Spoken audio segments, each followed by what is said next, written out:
Hello and welcome to another fun-filled episode of Off the Cuff with David Toth. I'm your host, David Toth, and today we are talking about Vocaloid. I know, I'm sure that just is mind-blowing that I of all people, I, David Toth, would ever be talking about Vocaloid of all things.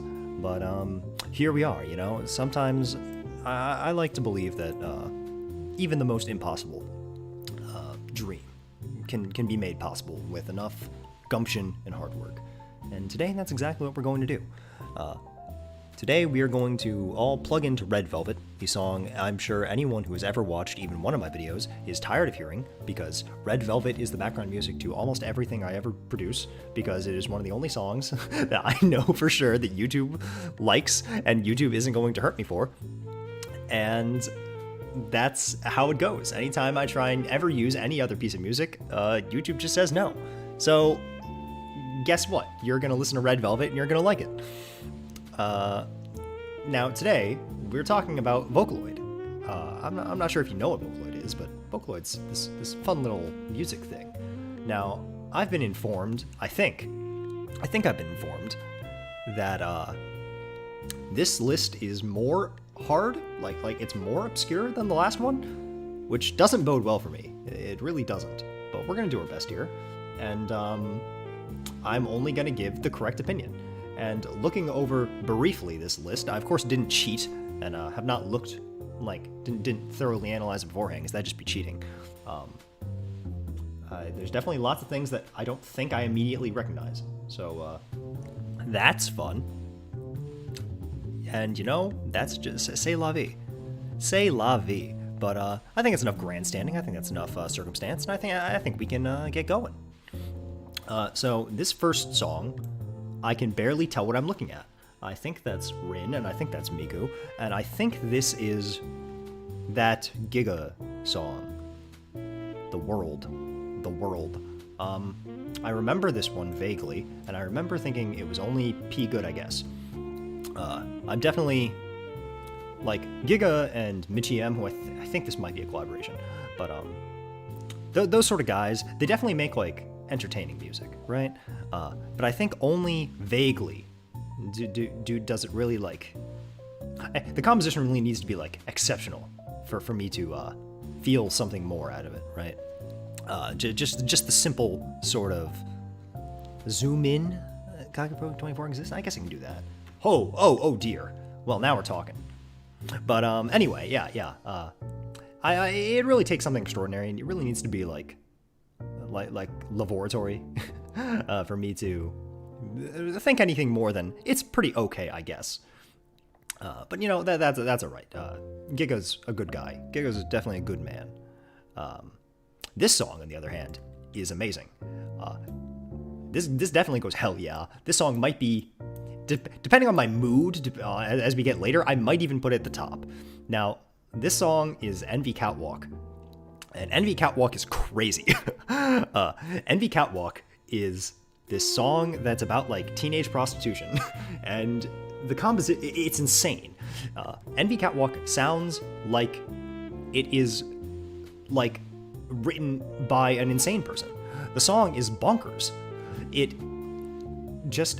changes its style, like its compositional style, like every 8 bars. It has a couple tempo changes where it suddenly, like, speeds up and gets even more manic than it already was, and this song's just crazy. Hi, Rosina. Yeah, lurk away. But Envy Catwalk is crazy. It's not like it's breaking new ground or really changing the way God works. It's not blowing my mind, but Envy Catwalk is just insane, and it's in, like, every Project Diva game.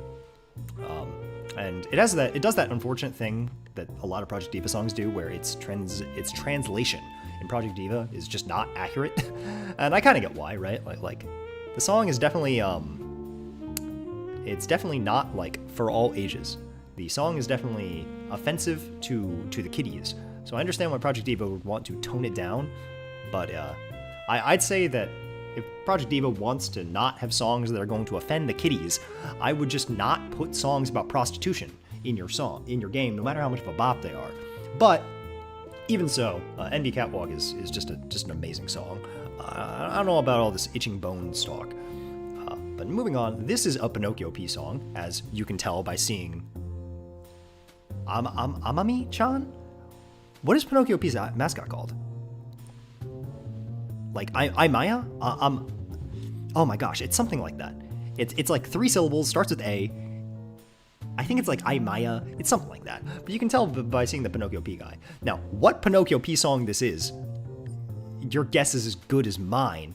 I'm just looking at Maya in this void. You'll go right here until someone can cheat and tell me what song this is.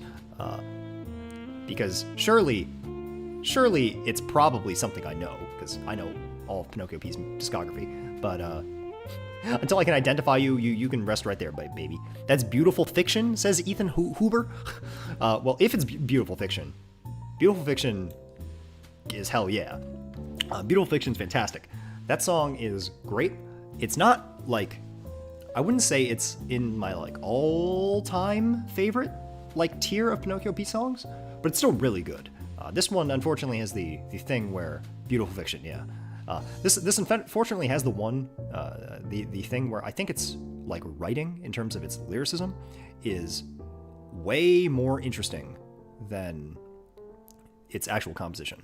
On this one, I think that its composition of Beautiful Fiction is just okay. Like, it's definitely not bad, but it's pretty good. It's pretty good. Like, I definitely don't. I'm definitely not upset by it, but I don't think it's quite as interesting. I definitely think it's lifted up by the fact that its message is great. The story that Beautiful Fiction tells is fantastic.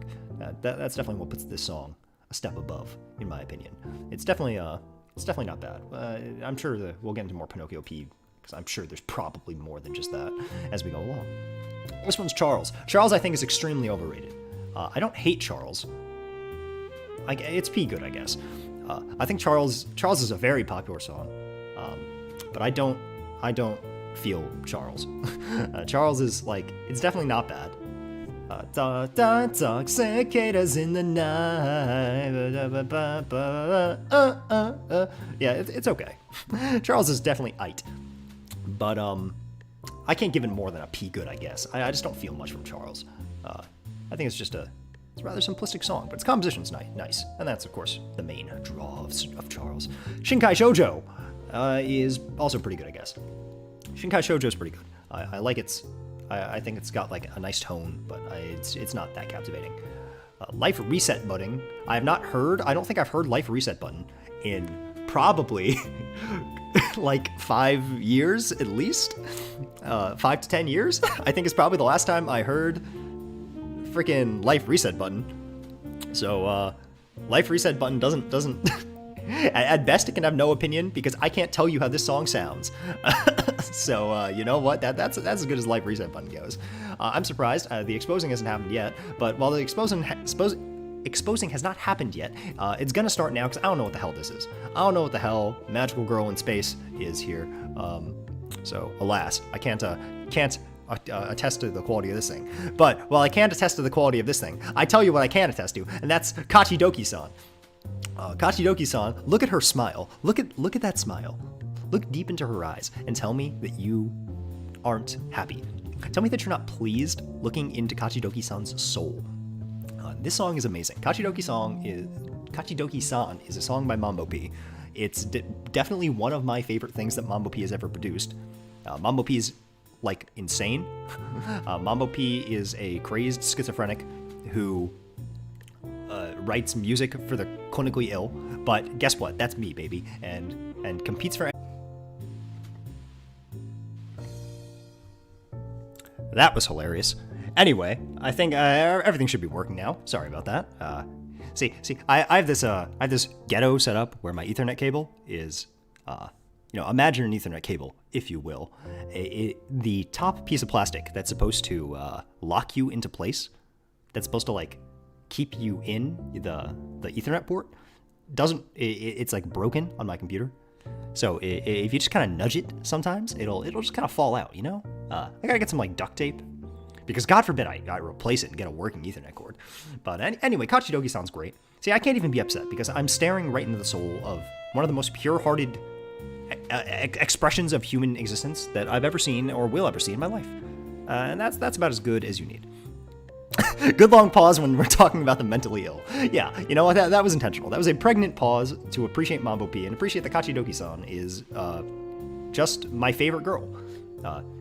If we're doing a Vocaloid best girls tier list, which is definitely something I should do definitely do a ranking Vocaloid's best girls. And if we're talking about the best girls in Vocaloid, Kachidoki-san's definitely up there. But let's keep going though. I don't know what this is. This kind of looks like, no, wait. Looking very closely, is this Depression of a Young Literati? I think it's Depression of a Young Literati. Depression of a Young Literati, it's definitely Depression of a Young Literati. Depression of a Young Literati is really good. It's this like hazy song that kind of feels like you're in a dream, like you're inside of a dream, and it's incredibly sad, very, very, very sad, but it's fantastic. It's definitely like compositionally, like it's up there. Yes, a pregnant pause. Have you never heard of a pregnant pause before Kage Pro 24? That is a real thing that people say. I'm not crazy. I often am, but this time I'm not the crazy person. But yes, Depression of a Young Literati is fantastic. It's this like ethereal piece that it's haunting. I think is the best adjective to describe it. It's this hauntingly beautiful piece of music that I appreciate very much. This is Manic by Luna. What do I do? Manic by Luna might be best of all time. I'll say hell yeah for now. But this is another one that like that we'll see how the votes tally. Manic is amazing. Manic is a fantastic song. Manic just has such a like captivating energy to it. See, when it comes to Vocaloid, right?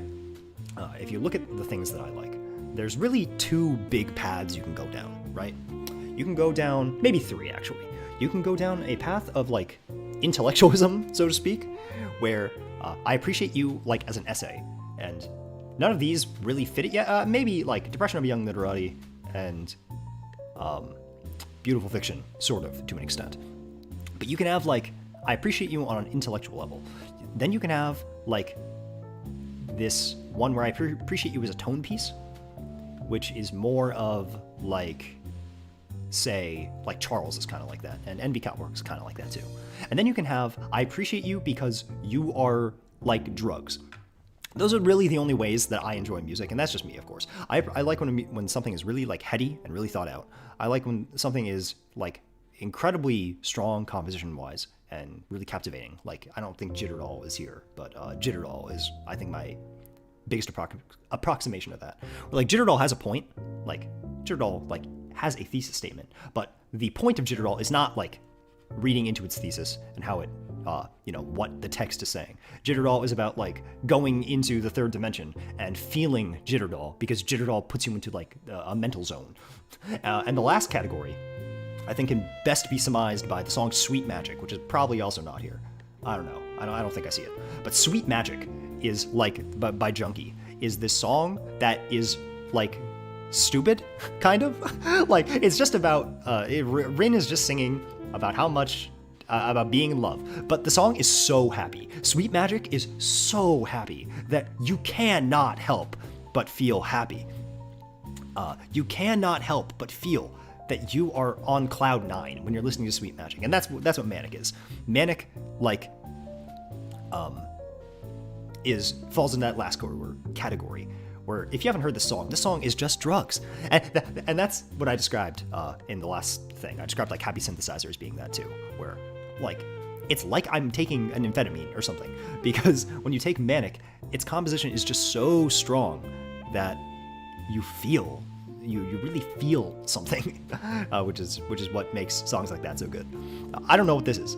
Yellow Umbrella Man. I also don't know what this is. Is this Soundless Voice? I don't think it is, because I don't remember ever seeing an image like this specific image associated with Soundless Voice. But the imagery looks like Soundless Voice. But I don't think it's Soundless Voice. But I don't know what that is. Now this one. Itsuka kimi ni sa. I can't. Oh boy, Calc sounds stupid over Red Velvet. But nageta uta ima ja kanashi dake no ai no da. This song, if we're talking about, like, my three things here, Calc goes in the middle, right? Calc is crazy. This song is by, oh my gosh, who wrote Calc? I definitely know who wrote Calc, but it's just my brain is just short circuiting. That is Soundless Voice, but I'll talk about Soundless Voice after this. But Calc is fantastic, and Calc is, it does like kind of the classic Vocaloid thing of Calc sounds very, very happy, and then you read into its lyrics, and it's not nearly as happy as it sounds. It's either about, depending on how you interpret its verbiage, a song about breakups or a song about death.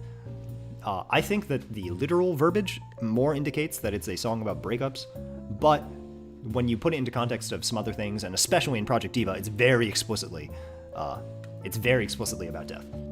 But either way, Calc has this great balance to it, where it balances this sincerity of the song being like very, very heartfelt, and then it having this infectious composition, where I think the two go hand in hand to make Calc just phenomenal. Also, Calc has a very commonly distributed arrangement of it that's a ballad. It's just a piano ballad, and that's really good too. That is definitely more emotional. Jimmy Thumb P, thank you very much. M is drunk. What a name. But yes, Jimmy Thumb P. Yeah, I think it balances these two tones very well, and you can kind of see them split between the normal rock instrumental and the ballad, so to speak. Calc is fantastic. Soundless Voice, P good, I guess. Soundless Voice only gets P good, I guess, because it is invalidated by Proof of Life. For those who don't know, Soundless Voice and Proof of Life are a duology of songs by Hitoshi Suzuki that are very fantastic. They're this this duo of absolutely phenomenal songs. Proof of Life is probably my favorite Hitoshi Suzuki song ever. But there's pretty much no scenario in which I ever want to listen to just Soundless Voice, because I would rather be listening to Proof of Life. And Proof of Life is this polyphonic piece that incorporates Soundless Voice's melody into it, and there's a dialogue between Rin and Len's characters, and it's really good. And because of that, I don't care about Soundless Voice.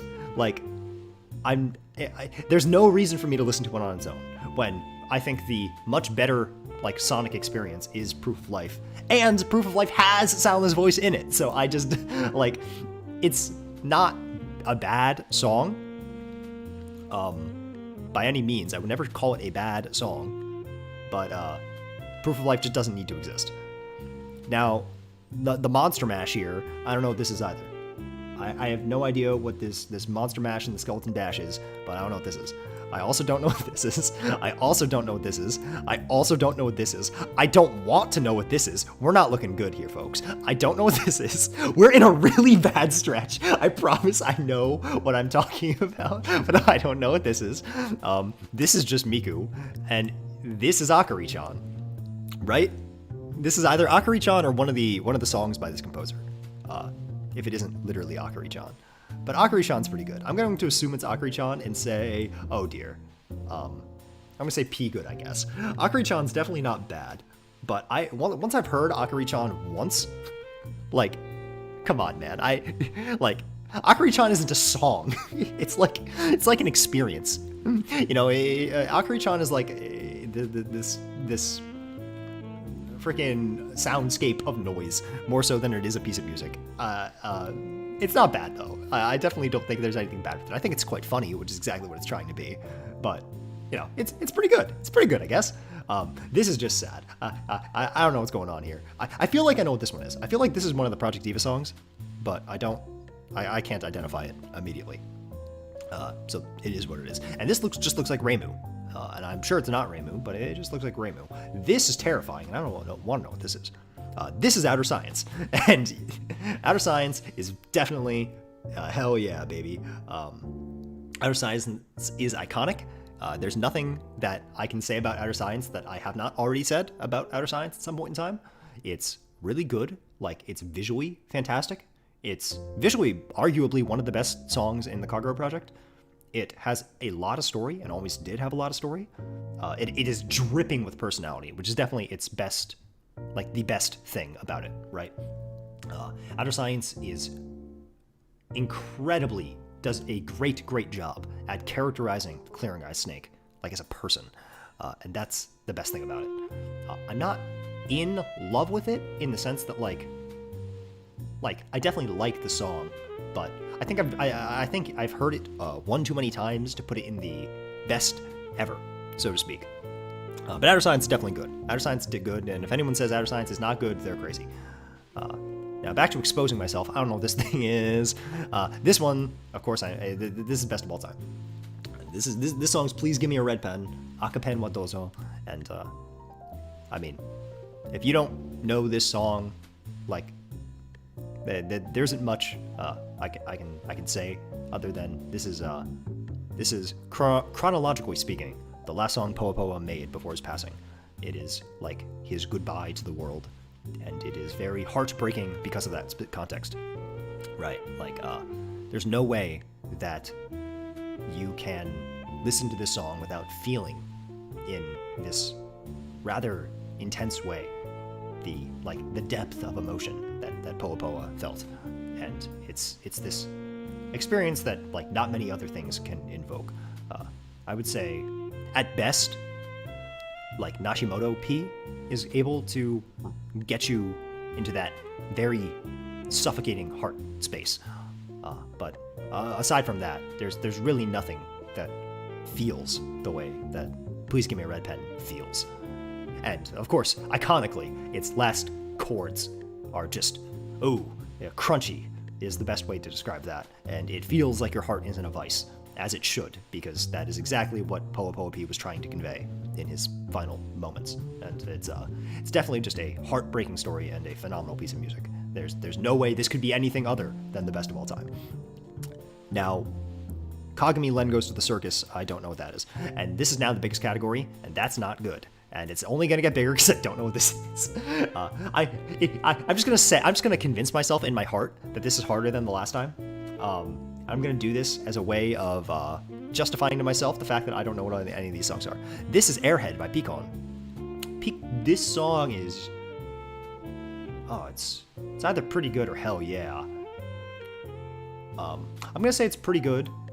This song is a compositional marvel.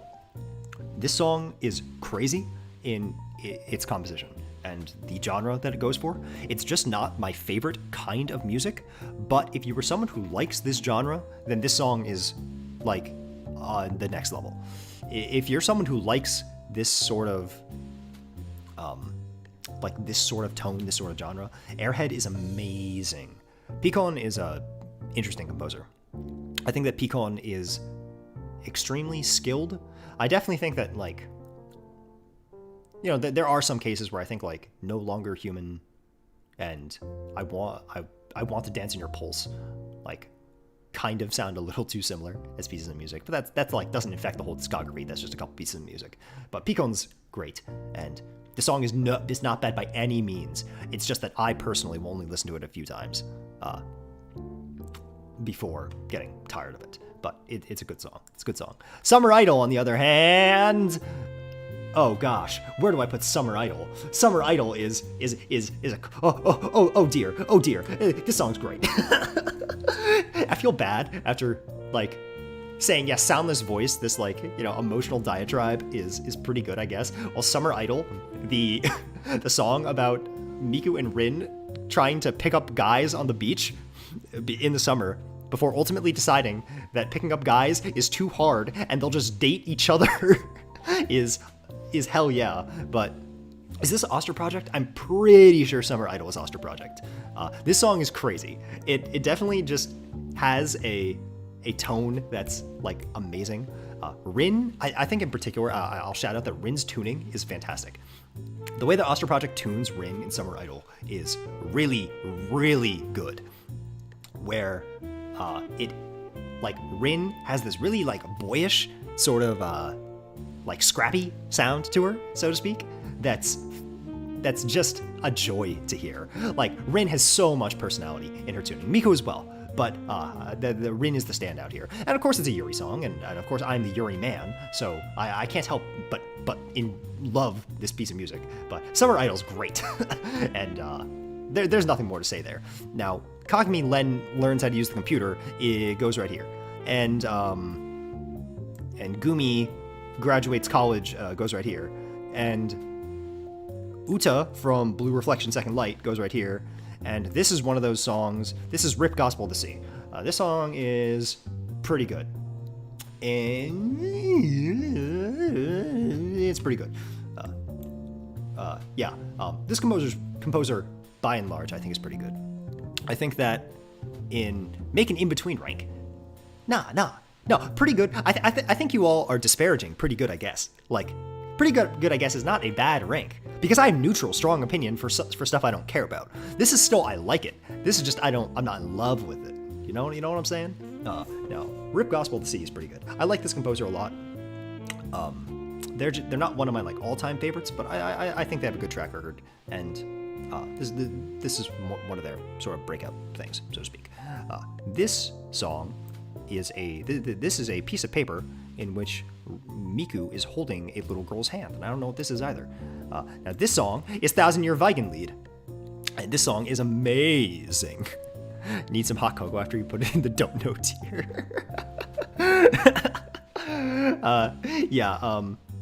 I don't. There's a lot of things here that are going to be the exposing of features here, but Wooden Girl 1000 Year Vegan Lead.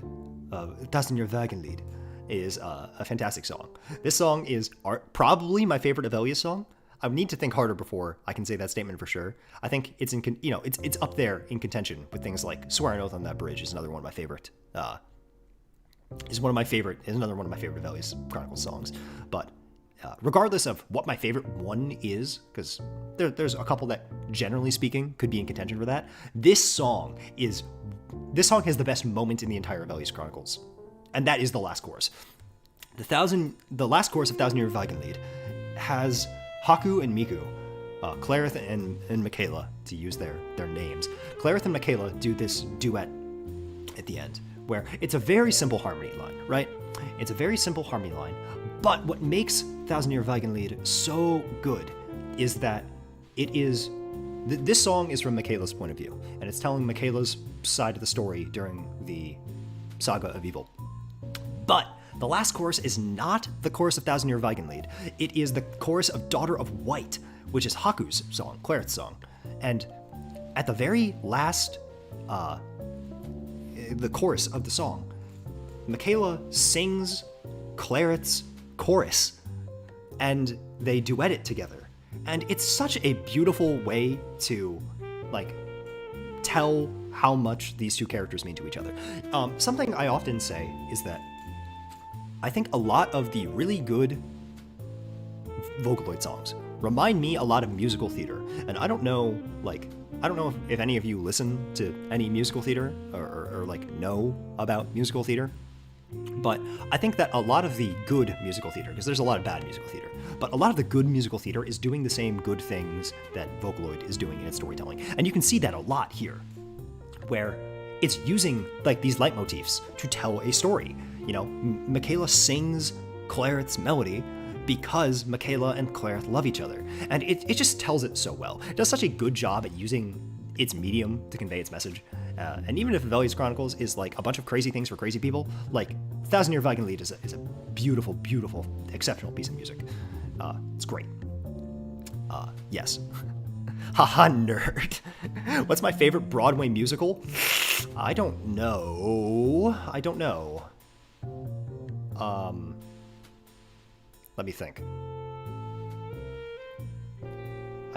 That's hard. It's really hard to pick one. I don't know. Musicals I like off the top of my head? I like Les Miserables, I like Heathers, I like Death Note the musical. That one's unironically a banger. I like freaking there's definitely other things that remind me of stuff. I like the music in Phantom of the Opera, but I'm not a big fan of the musical. Anyway, this is not. We can do the American musical theater tier list on some other day. Now this song, I really like this thumbnail and art, but I don't know what this is. I really like this art. It reminds me of Strobe Light, but I don't know what the hell's going on here. Yeah. I also don't know what's going on here, and I don't know what's going on here. This is a Project Diva song. Is this Kimi no Taion? Kimi no Talon?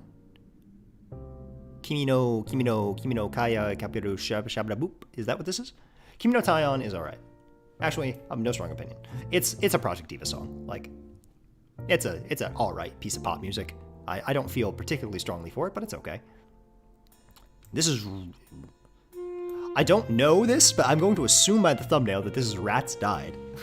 And Rats Died, I have heard before. Like, I know I've heard it. Like, I know I've heard it, but I don't know. I can't tell you what the song sounds like. I've completely deleted this memory. Kokoro Nashi, on the other hand, is one of the best songs of all time. It is the same animator spelled, but be cool. Kokoro Nashi now, on the other hand, like, do I need to tell you about Kokoro Nashi? Do I need to sit here and tell you people about Kokoro Nashi? Like, I don't need to tell you why Kokoro Nashi is good. I don't need to tell you why Kokoro Nashi is one of the like most emotionally resonant songs of our generation.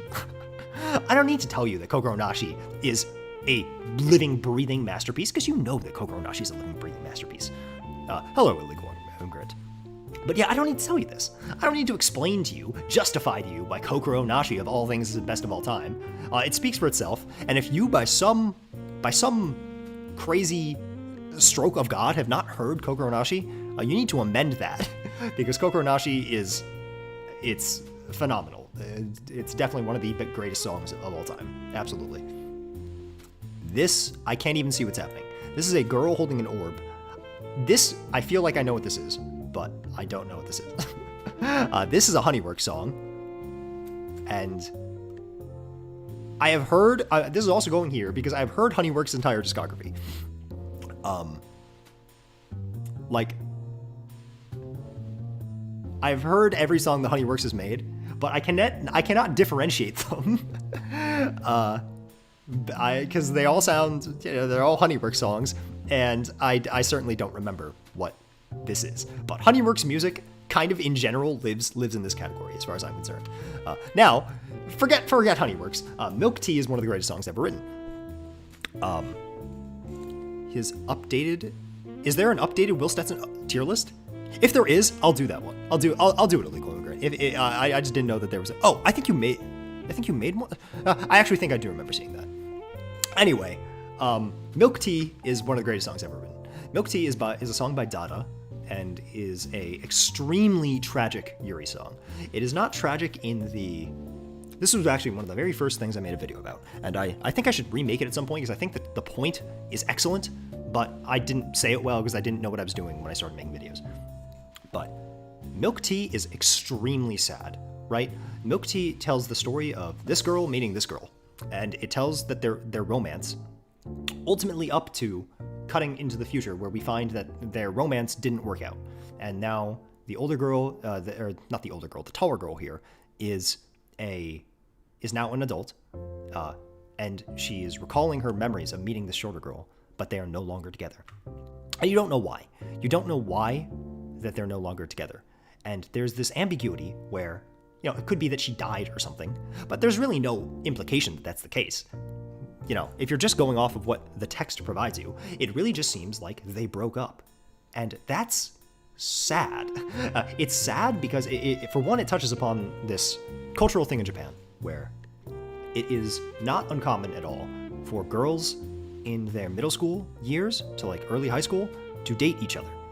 Like, especially obviously in all girls schools, but kind of in general, it's not that uncommon that for girls to sort of fall into this puppy love, so to speak, when they're in their like early not prepubescent, early like slight post-pubescent years to fall in love and have these like sort of relationships. But it is expected that they will grow out of it, and that it's only kind of a phase of these girls who don't know any better. And that is something that's commented on quite a lot and is extremely tragic. Like, that outlook is incredibly sad. It's a very sad cultural thing that's a thing in place, that there is this expectation that, like, sure, girls, you can be gay, but only for a little bit, and then you gotta stop being gay. That's one of the subplots in Bloom Into You revolves around this sort of thing, and it's very sad. It's incredibly fucked, so to speak. And the implication here, there's this fun thing where like a lot of people in Milk Tea will sort of posit that they think the short girl died, and I think that's because when you actually think about it, right, like on a personal level, not on like the world stage, but on a personal level, it's kind of less tragic if the girl died and they still loved each other than if the girl dumped the tall girl and they fell out of love, right? Because you can tell yourself that if she died, well, at least if she stayed alive, that they would have been a couple. But if the short girl like fell out of love and it was only a phase and all this stuff where you don't see anything wrong with their relationship, then that's incredibly hard to swallow. That's a really tough pill to swallow. It's really difficult for... it's incredibly difficult to accept that, relative to just saying they died and that's it, couldn't do anything about it. You know, reading into the psychology there is great, but Milk Tea is a fantastic song. This song, I definitely know. Is this Balsam? Balsam's alright. Balsam's pretty good, I guess, actually. Yeah, I think that's what I'll call it. Balsam's pretty good, I guess. To use a turn of phrase, super fucked up. Incredibly fucked, so to speak. Yeah, you know, I think you all get where I'm going with this. This song's pretty good. This song, like, you know, it's one of those songs that talks about like darker sexual themes, and it's all right. I don't think its composition really speaks to me in any way, but it's definitely pretty good. I definitely think it's better than nothing, better than average. This is Alluring Secret Black Vow.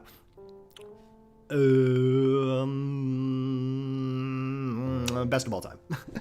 Alluring Secret Black Vow is fantastic.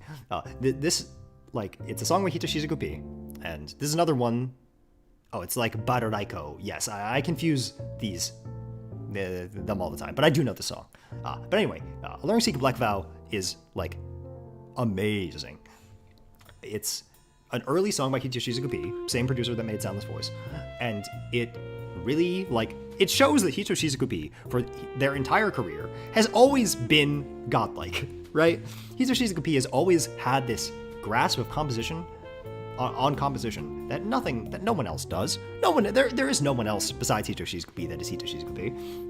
And their capacity for storytelling, and the way that they can make these compositions that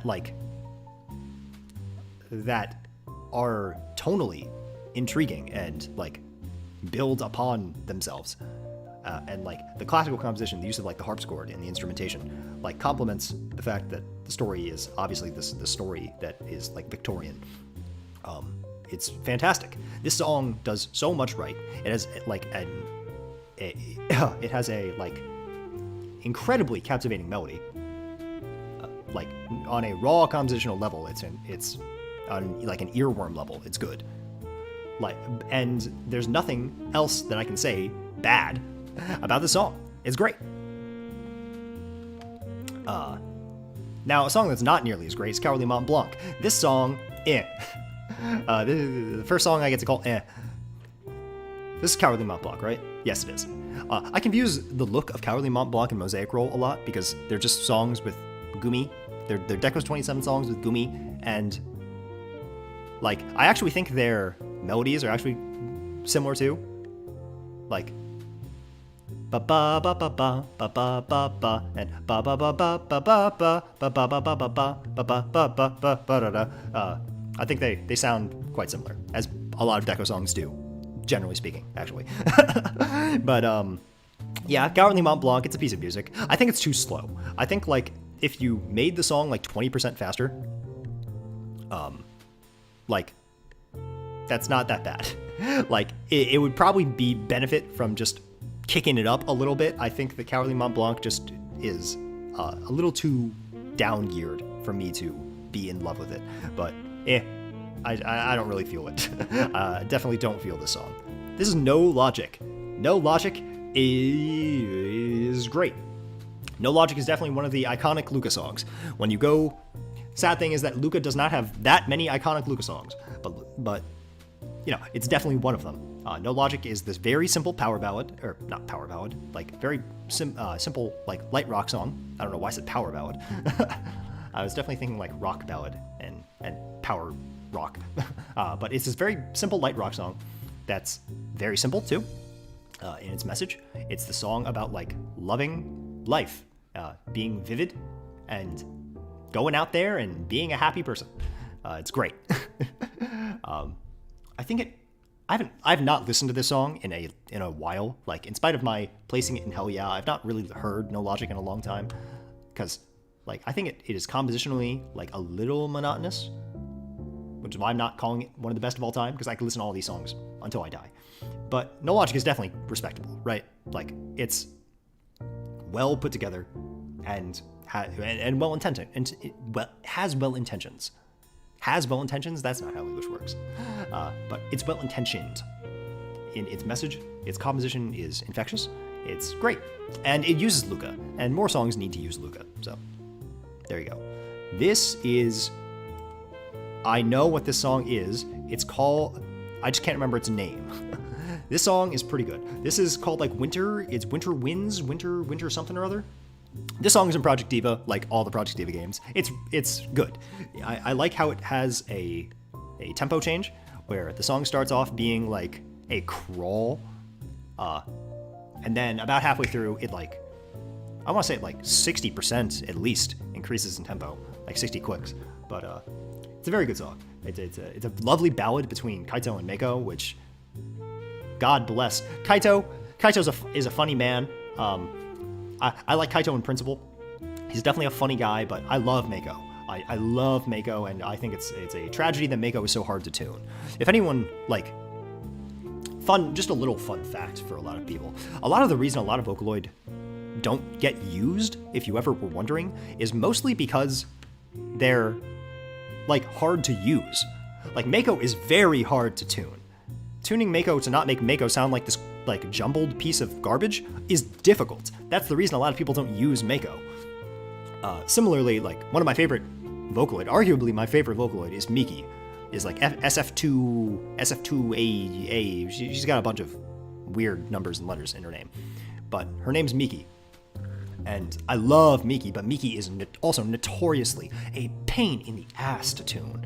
Where like Gumi's really easy to tune, right? So that's why a lot of things use Gumi. So just as an example. But yeah, Meiko's a pain in the ass to tune, but I think she's beautiful. I think when you can make Meiko sound good, she sounds fantastic, which is, you know, the sort of tragedy in it. But that's why people like Hito Shizuku-P have, you know, continued to use Meiko all throughout their career, because Hito Shizuku-P is touched by the gods and can make anything sound good. But this song's definitely good. I like it also because its genre, like, I guess it's a ballad, but its instrumentation draws a lot upon like more classical, like enka, rakuyo sort of things from Japanese culture. It's a unique song, and I like that a lot. I don't know what this is. This looks.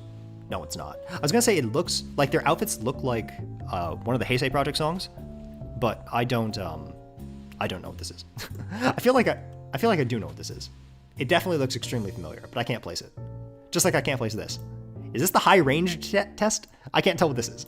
If this is the high range test, then tell me and I'll put it somewhere. But I immediately don't know what this is. This is Daughter of White. Daughter of White, I don't think is actually as good as Thousand Year Viking Lead. Daughter of White's really good. Looking at Fukusei and Flower on that front. Yes, Rosina points out that there's a lot of Vocaloid that are quite popular but also sound bad most of the time. And yeah, I would say Fukusei and V-Flower normally sound like cheese graters. You need to fight Fukusei and V-Flower in order to, like, sound good. because they mostly don't. But then you get some people like Kazuma Toda who are able to make Fukuse sound like the gods, and you get that, and that's amazing. Where was I? Daughter of White. Yes, Daughter of White is very good. I talked about it a lot in 1,000 Year Viking Lead, so I'm not going to talk about it too much here. I don't think compositionally it's as strong as this, mostly because this is mostly a preference thing. Like, it doesn't have the tie-ins, the musical tie-ins, like to Michaela's verses, the way that Michaela uses Claret's verses. But it also is just telling a part of the story that I'm not as fond of. Like, Claret's coping with Michaela's death, and her, like, the way that she redeems Rillian at the end of the story, at the end of the Evil saga anyway, is definitely interesting. I definitely like it a lot, which is why I'm putting in hell yeah. But I don't think it's quite as interesting as... Hi, Natalie. I don't think it's quite as interesting as Michaela's relationship to Clareth that is told in Wooden Girl 1,000 Year Viking Lead. But it's really good. I definitely think that Daughter of White's is fantastic. And this is... I can't remember the name of this song, but this is that one Neru song that goes like...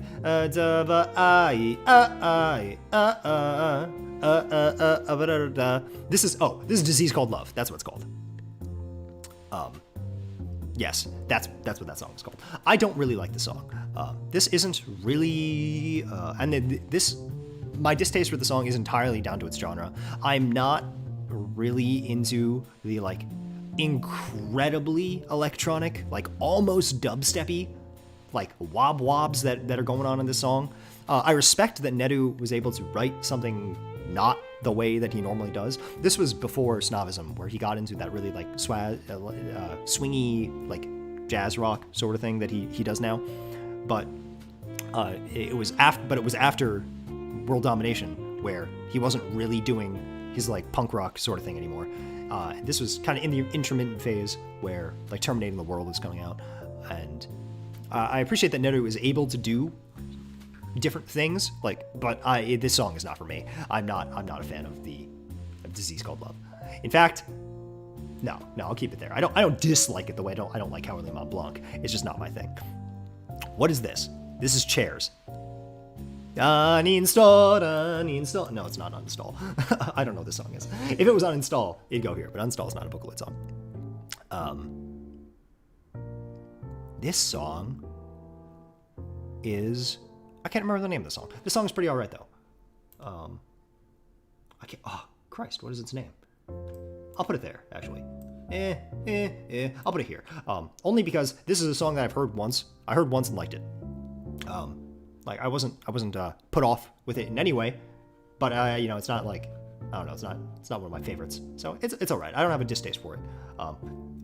This category is either songs that I've heard and I think they're all right, or they're songs that like I kind of appreciate but aren't to my taste. You know, you balance one of those two things to end up in this category. The song's pretty all right. It's all right.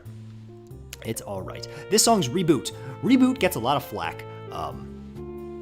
Song is Just Life, right? Yes.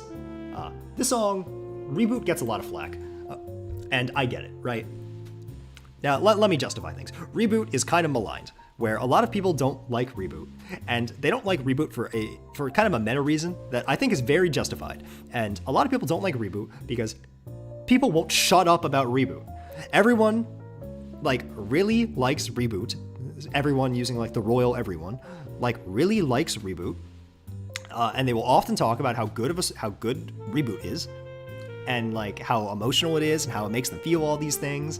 And everyone kind of gets just tired of it and goes, "Stop with Reboot. I've heard too much Reboot." And you know what? I get that. I get that because that's how I feel about like, Just Be Friends, right? But Reboot, I still respect quite a lot. Like, in spite of how talked up it is, I think it deserves that. I think Reboot is this really good song. It's a really good song that is telling a very simple story, but telling a very simple story well about this group of friends who was torn apart by the death of one of their friends. And like they grow up into bitter people, but are able to reconcile at the end. Like, it's a very simple story, but it's told well, and furthermore, its PV's beautiful. Like, the animation on Reboot's PV is gorgeous. It's gorgeous. The 3D work, like, to this day, I think still holds up way better than a lot of contemporary 3D work. And this is a PV of a Vocaloid song that we're talking about. Do I think it's, like, scraping against the heavens? No. Or actually, maybe. It's not in the heavens, which is this, but I think Reboot is definitely deserving of its praise.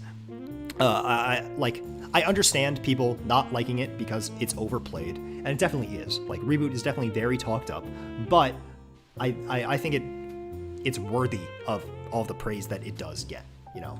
So, Reboot gets to sit in hell yeah comfortably. I definitely know what this song is. What is its name? Oh my gosh, what is the name of this song? I definitely know it. I definitely know what this one is. Christ, my memory is so bad. This song is actually pretty good. This song's pretty good. This song's pretty good.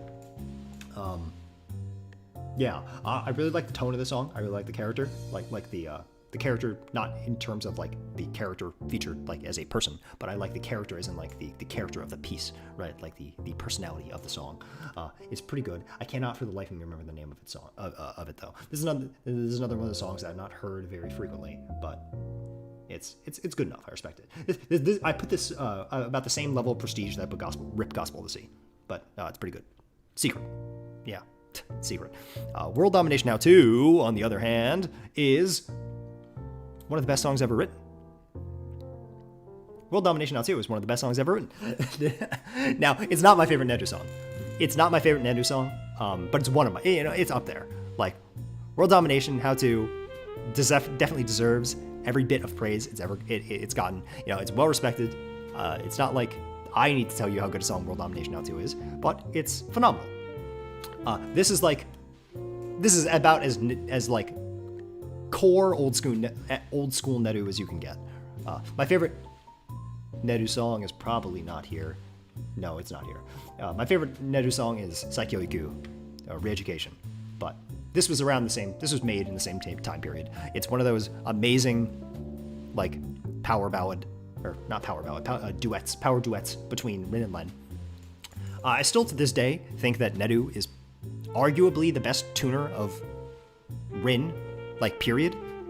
Like, Nedu is able to do stuff with Rin and her voice and get a tone out of her that is like is just built different. Like, and everything about the song is captivating. It's got a very powerful melody. It's doing what Nedu does best, writing these like captivating, infectious rock songs. It's about as good as you can get. It's about as like wired into old Nedu as you can get. Now, I think like the things that are featured in World Domination How To kind of get perfected in Re-Education, which is why I think Re-Education is a better song ultimately. But this song's phenomenal. There's no doubt that it was on the first one. You're right. My memory's poor, but yeah, it's a fantastic song. There's no debating that World Domination How To is absolutely deserving of everything. This also looks like uninstall. I'm gonna pretend in my heart that this song and this song are both uninstall. There's a girl in Bokurano, which is the anime, the freaking anime from which uninstall is the opening, that looks like this and like plays the piano, and uninstall is like it uses the imagery of chairs. So gonna put them two together. This gay rainbow of Miku and Rin, I also don't know. This Len and Gumi on a mystical China adventure, I also don't know. And this song's Happy Halloween. Happy Halloween, I have less than no opinion about Happy Halloween. Happy Halloween is like, it's exactly what it sounds like, man. It's Happy Halloween. It's a fun little Halloween song. Like, I'm not gonna go and listen to this on repeat, but when it's Halloween, I'll turn it on and I'll like it, all right? It's Happy Halloween. Happy Halloween. Happy Halloween. I'm sorry, I don't know what the Skeleton Orchestra is. What this one? I assume this one because it's got violins and a piano, but beats me, brother. I don't know what this one is. We should do, here's an idea. I probably wouldn't archive this because it would definitely be like horribly destroyed by copyright strikes. But I should do like a thing where I listen to every song I don't know. like everything that I shovel into the I don't know category, like afterwards, we have a listening of it. Now, incidentally, I just want to say that this is looking pretty all right. Like the list, because the other one, as I recall, had way more songs in the I don't like it category, and this one only has Cowardly Mont Blanc, which is doing pretty good.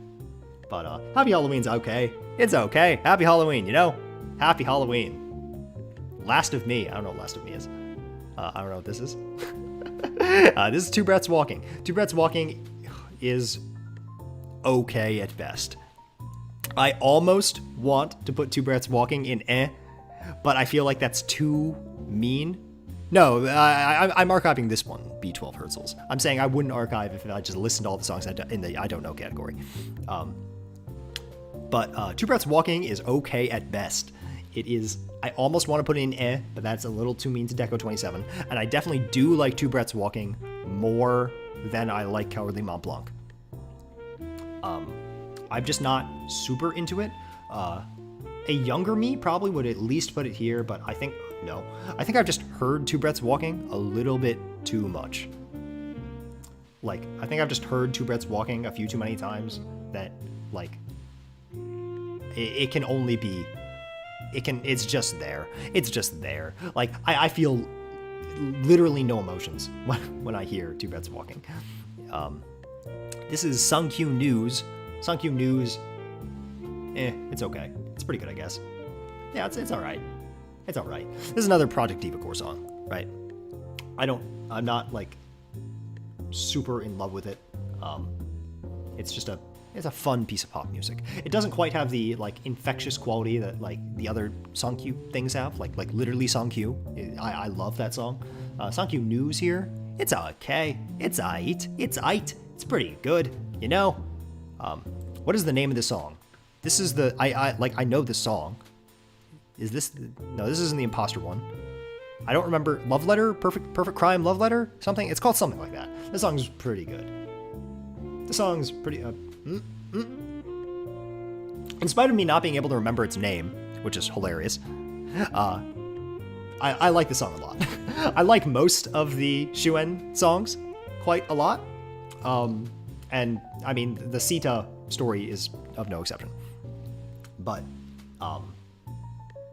yeah, it's called like Perfect Crime Love Letter. I'm pretty sure it's called that. This song's really good. Like, all of the Shuen songs have this really like manic, fast-paced energy to them that is like alarming. Like, it's almost startling, where it's creating, like, it's doing a very good job at building the sort of horror-esque landscape that a lot of the music has. Like this sort of really intense sort of composition that does a very good job at setting the scene for the kind of story that Shuen no Shiori is. Yeah, Shuen no Shiori is sad, right? I really like Shuen no Shiori. I always have really liked Shuen no Shiori. I've read the whole Shuen no Shiori manga. It's very sad that Shuen no Shiori doesn't really end. Like, the manga ends on a cliffhanger, and it never got resolved, to my knowledge. Like, there's Shuen no Shiori novels, but I don't think they really resolved the story either, and they're sure as hell not translated. So it's just sad what happened to Shuen no Shiori. But Perfect Crime Letter is a really good song. Headphone Actor is hell yeah, baby. Headphone Actor is not one of my favorite songs in the project, but even if it's not one of my favorite Kagura Project songs, that still means it's great. Headphone Actor, of course, tells the story of Takane Enomoto in her time in the Kagura days. It more specifically features her having a conversation with herself as Ene, and it's iconic. It's great. It's compositionally one of the better songs in the project, I think. Like, I really like hearing Headphone Actor. Mistaken Belief of Love, I think, was on the previous list. Yeah, I'm pretty sure that was the case too. But yeah, Headphone Actor is amazing. Like, I think the only thing holding voice crack, it's like a teeny bobber. I think one of the only things holding Headphone Actor back is that it's not ultimately like telling a huge part of the story. Like, Takane's time in the Kagura days is definitely not useless. And I really like that she's having a conversation with herself and how that, and it's also definitely of note that Headphone Actor at the time that it came out did a lot to help like progress our understanding of the story, which is good. Like I definitely think it's like, I definitely like the song a lot. It's in hell yeah, baby. It's just not one of my like all-time favorites, you know? It's not like I'd put like Lost Time Memory up here, you know? But Headphone Actor is great. I like Headphone Actor a lot. It's Jin doing Jin, baby. It's rather a raw Jin experience, which is pretty good. Imagination Forest, on the other hand, is pretty good, I guess. I said this when I talked about... I said this when I ranked all of the Kagura Project songs, that Imagination Forest has the same problem, actually, that I said about Soundless Voice. Imagination Forest has the problem of, I think it is completely replaced in my heart by Shonen Brave. In the same way that I could listen to Soundless Voice, of course I could, but why am I going to listen to Soundless Voice when I could listen to Proof of Life? Despite the fact that they're not nearly as compositionally identical as Soundless Voice and Proof of Life, like, I'm sorry, like, Imagination Forest is not a bad song. It's definitely not a bad song by any means, but, like, all of the emotion of that part of the story, I think is expressed better in Shonen Brave. I think Seto's side of the story hits more. It gets you feeling it in your chest more than Mary's side. So Imagination Forest is a good song. I'm not going to say it's a bad song, but it's undone by Shonen Brave. Shonen Brave upstages it in my heart, so that's as good as I can go. I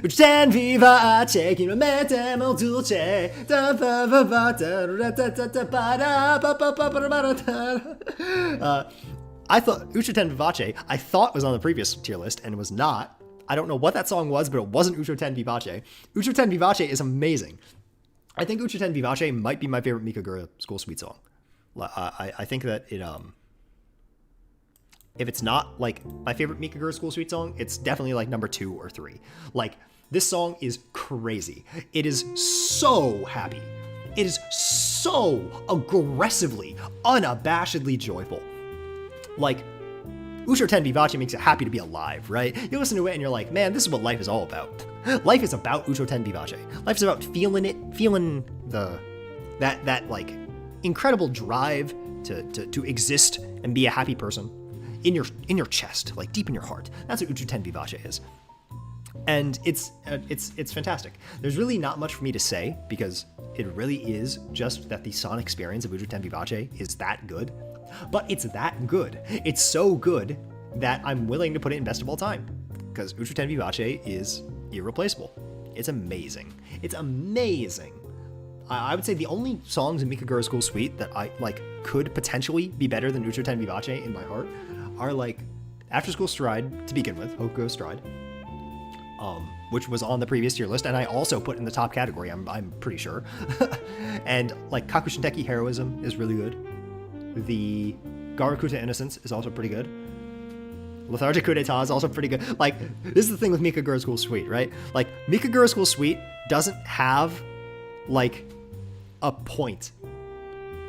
That's not fair. It does have a story, but Mikagura School Suite is not like, it's not like the Kagura Project in that it's telling, like, a crazy, crazy narrative, but the songs in Mikagura School Suite are all, like, aces. They're all aces. I love the Mikagura School Suite. And Uchoten Vivace is amazing. That's Akita Neru. That's about all I can say about this. This is another one that, like, I'm all but certain I know what this is. Like, I'm sure this is just an old thing that, like, I know, but goodbye, Charlessie. But this image of Akita Neru being upset, like, surely I know what it is, but I don't know what it is. So this is Sand Planet. I have the hot take that Sand Planet's only okay. I really don't care for Sand Planet. Like, I don't think it's bad, but, like, I think it falls into, I've said this before about Kenshi Yonezu. Kenshi Yonezu, I feel like, makes 2 kinds of music. And Kenshi Yonezu is Hashi, so Kenshi Yonezu made this song. I think Kenshi Yonezu makes 2 kinds of music. He makes, like, street hip-hop pop, and then he makes, like, ballads. And I universally think all of Kenshi Yonezu's ballads are fantastic. Like, I love Ein Klein and Lemon and Umentoshiga and Hiroto Ao. Like, I love all of those songs. But I don't really like Loser or Kandan is another one of those. And Sand Planet is definitely one of those, right? Like, and I know a lot of people like it, and it's definitely unique, but it's just not for me. That genre of music is not for me. But I think Kachidoki-San by, like, on the other token, is incredibly good at making ballads, which is the strange thing there. Like, Lemon is one of the best songs ever for a reason, right? But Sand Planet, it's it. It doesn't really do much for me, but I don't dislike it. I just don't. It's not my bag, you know. Female Ninja, but I want to love is pretty good. Female Ninja, but I want to love is pretty good. I don't think it's quite doing the. I don't think it's like emotional depth is quite as high as, like, you know, Ucha Ten Vivace, right? Like, it's not like, or what's another example here? Like Summer Idol. You know, its appeal is definitely one of those where its appeal is definitely like how cool it is to just feel its energy. But I'm not like in love with it. It's pretty good. It's pretty good. Like, I listened to it a lot back in the day. Juby's cover's good. Juby's cover with I don't know who Juby did it with. Reichi? I can all but assume it was with Reichi. That was an entertaining one back in the day, but I'm not like head over heels for Female Ninja, but I want to love. This is Rin and Len. I don't know. This is Rin and Len. I don't know. This is Pooh Bear. This is Setsuna something or other. Setsuna something or other is neutral. I can't remember the name of the song. I know it is Setsuna in it. That's exactly as much about it as I know. It's called Setsuna Plus, maybe? I think that is definitely the name of a song. I can't remember if it's the name of this song. It's okay. It's got a great PV. I think its visuals are more captivating than its composition, as far as I'm concerned. But it's all right. I haven't heard the song in a very long time. I remember not being overwhelmingly impressed when I did hear it. But it's not bad. It's not bad. This scares me. I don't know what this is, but I don't like that. Those eyes? Setsuna Drive. That's what it's called. Yes. Look at this. Look at this. Oh my goodness. Oh my goodness. Look at this. Where is it? Look at that. That's scary. I don't like that. I don't like that. That's terrifying. Whatever that is, that's terrifying. I don't like that. I think I went a little. There we go. That's scary. I don't like that. I don't know what this is, and I don't like it. I feel like I know what this is, but I don't know it. I feel like I know what this is, but I don't know it. This song. Is this? No, it's not. Is this? No, it's not. No. I thought this was the like Magical Girl song, but it's not the Magical Girl song. I don't know what that is. Well, yes, I'm sure it's meant to be disturbing. And it's doing a good job because I'm so disturbed that I don't want to look at it to begin with. This song is... Someone help me on the name. This is Eat Life? Is this Eat Life? Is that the name of this song? This song's pretty good. I cannot remember the name of the song, but this song is definitely not bad. It's like more of a tonal piece than it is anything else, but it's unique in its composition, and I don't mind it at all. It's aight. I really like this artwork, but I don't know what this is. I really like this artwork. Wow, this is very pretty. I like the colors, but I don't know what this is. This is Additional Memory. Additional Memory is good. Additional Memory is good. I don't think it's like super, but it's definitely really good. My favorite part is the ending. I definitely like how it shows. Was one of those bitter chocolate decoration? Or was this bitter chocolate decoration? Dude on the plate is... Oh, really? This is bitter chocolate declaration? Okay, well, if it's bitter chocolate decoration, I know what that song is. I guess I just don't associate it with this art. Bitter chocolate decoration is pretty good. I like its tone. Yeah, I don't know what those other two are, but I definitely know what bitter chocolate decoration is. That song's pretty good. Like, I think it's a marvel of composition. I'm just not super into it past that. But Additional Memory is good. I think that, like, not my problem with Additional Memory, but I think the thing that holds it back is that I wish that the Iono's story in Additional Memory was integrated a little bit better into her character arc. Like, Additional Memory kind of feels like it comes out of nowhere, which is what stops it from, stops me from loving it. Like, Ayano, like, it's not ridiculous to believe that Ayano could act like that, right? Because Ayano in the manga acts a lot more like that, right? But it's, like, in terms of what we've seen, because this is not manga Ayano that's in Additional Memory, and from what we've seen in manga Ayano, it's definitely, like, strange a little bit that she acts so aggressively. But I don't mind it. I don't mind it at all. It's definitely having that depth to her character is good. I really like the end where, like, the last, like, 4 bars of the song, lyrically, anyway. I really like it's pretty good as in that it's all right. I'm not in love with Bitter Chocolate Decoration. Well, let's get that straight. But, I really like the last 4 bars where she's talking about, like, broadly talking about the UK Quartet, saying how much that time meant her, how much that group of friends meant her, and how much she misses it. It's great. Additional Memory feels like a weird liminal personality space between manga and song I know. Yeah, I think that's a good way of describing it. Like, it feels like manga, like, Route 0 Ayano is kind of leaking into Route 1 Ayano, and it's just a little weird. But it's definitely good. I definitely don't not like Additional Memory. I don't not like Additional Memory. Also, like, manga Ayano's a girl boss, so the closer we get to girl boss Ayano, the better, as far as I'm concerned. I don't know what this is. And this is Never Lost Word. Never Lost Word is also pretty good. In fact, actually, Never Lost Words is great. Kido is...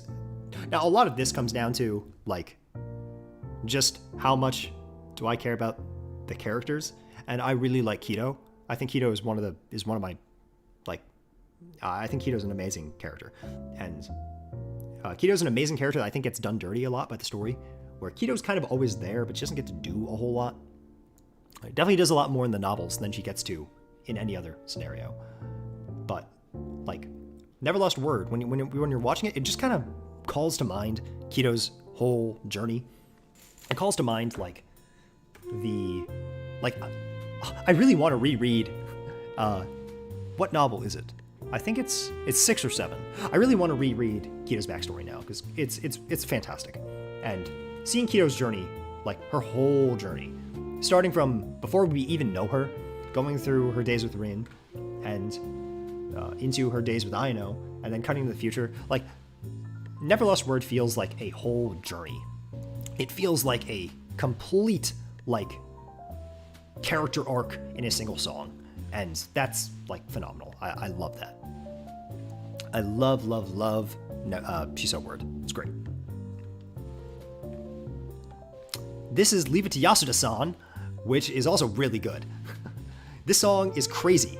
Like, this song makes you feel schizophrenic in how, like, panicked and crazed it is. But it's fantastic.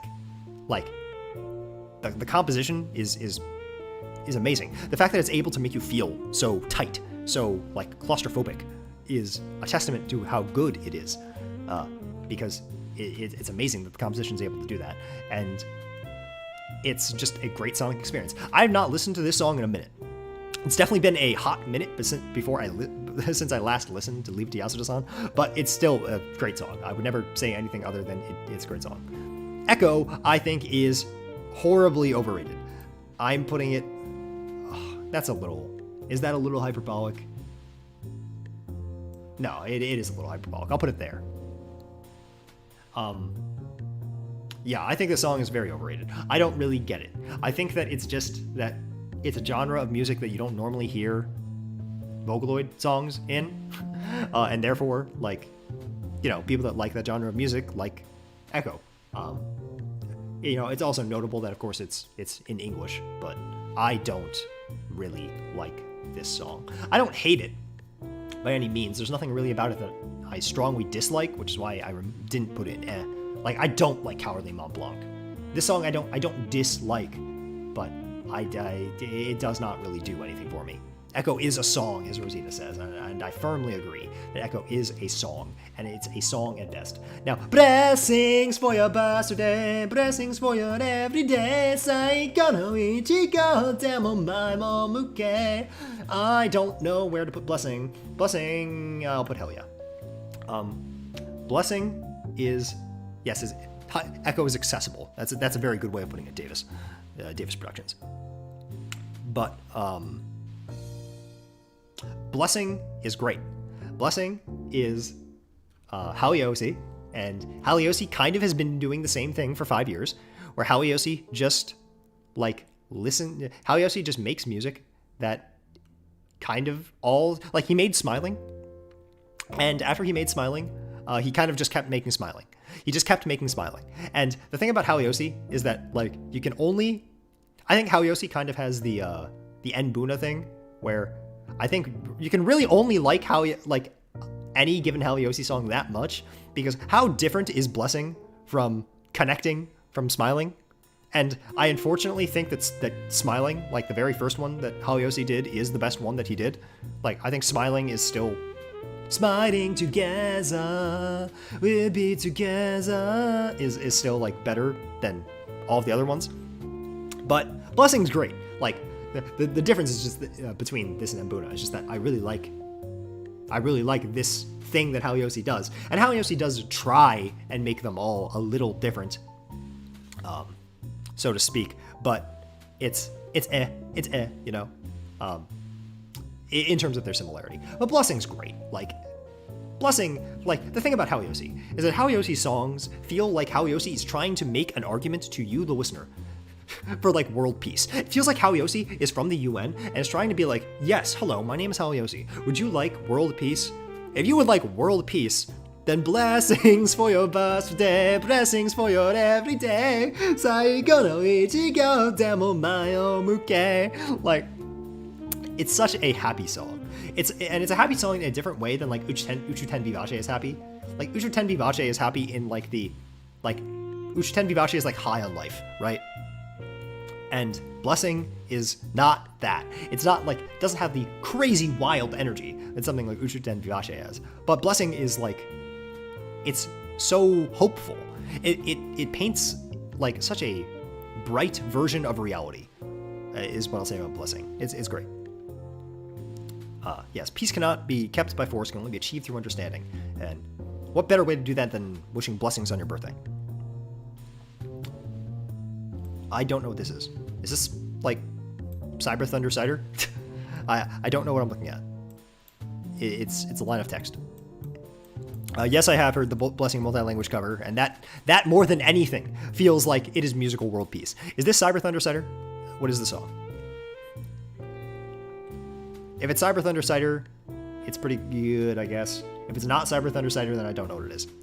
I'm going to tentatively say I don't know. If it's Cyber Thunder Cider, then it goes right here. I don't feel strongly about Cyber Thunder Cider. It's kind of like VY2's flagship piece of music. But I it's interesting. It's interesting the way it kind of feels stressful. But I'm not crazy into it. It's aight. I'm gonna pretend it's Cyber Thunder Cider because I prefer living in that world. This is Meltdown. Meltdown is it paradichlorobenzine? Is this song paradichlorobenzine?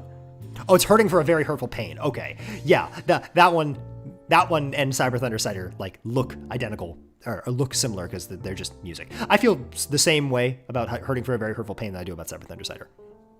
So, thank you. But everything I said about that, I put onto that. Meltdown is also pretty good, I guess. Meltdown is it's a classic, right? I really like its chorus, but I'm not. Nah, that's not even true. I was gonna say I really like its chorus, but I'm not into its verse. But that's not really true. I guess I just don't think that the composition of Meltdown is particularly interesting. It's not bad. It's not bad. Meltdown's it's lasted this way for a reason. I think its chorus is kind of etude, in that I think a lot of the reason why people like Meltdown so much is that its chorus is really hard to sing.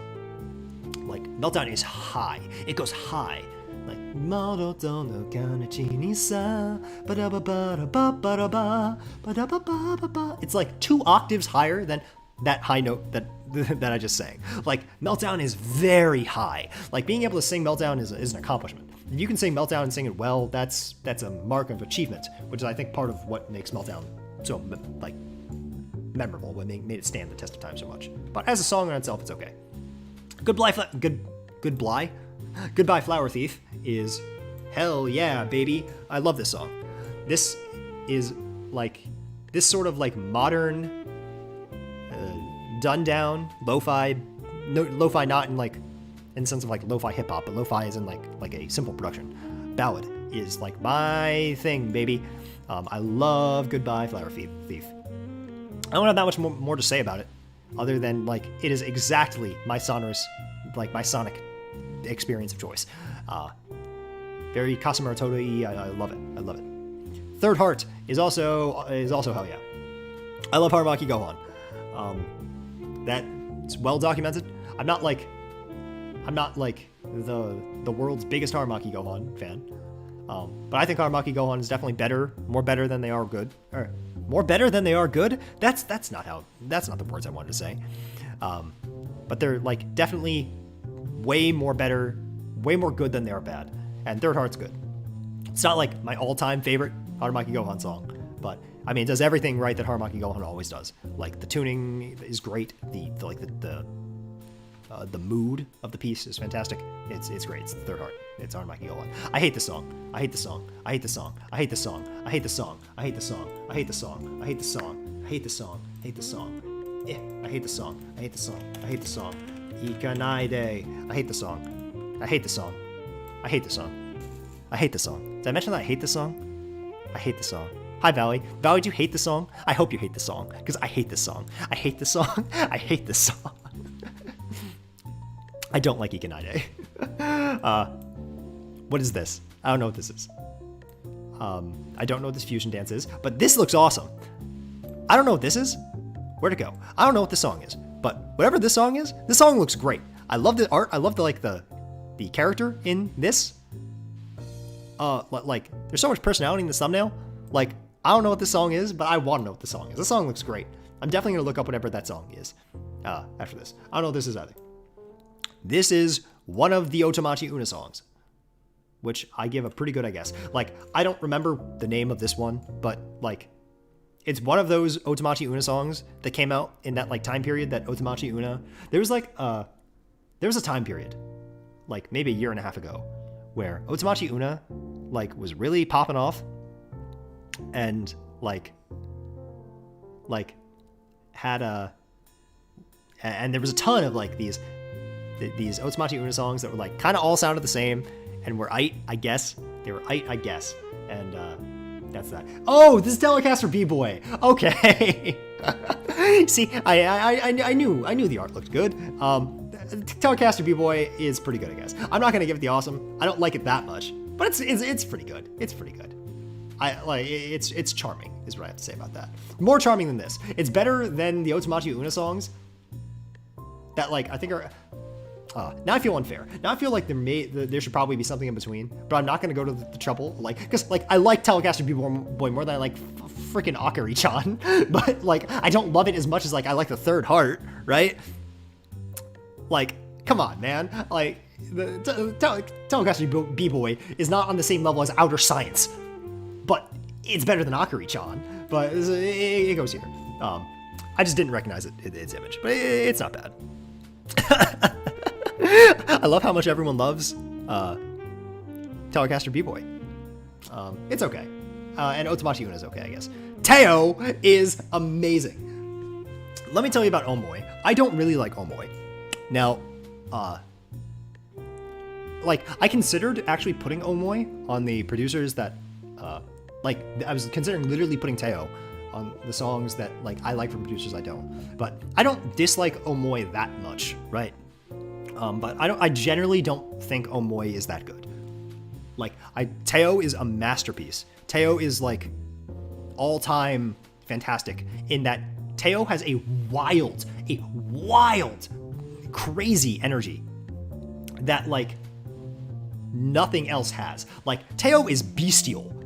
Like, Teo is on like an animalistic level. Valley, don't worry, I totally understand not liking Teo. Like, I totally see how the sound that Teo does is not something that like everyone likes. Because Teo's insane. Teo's just is just wild animal beast energy.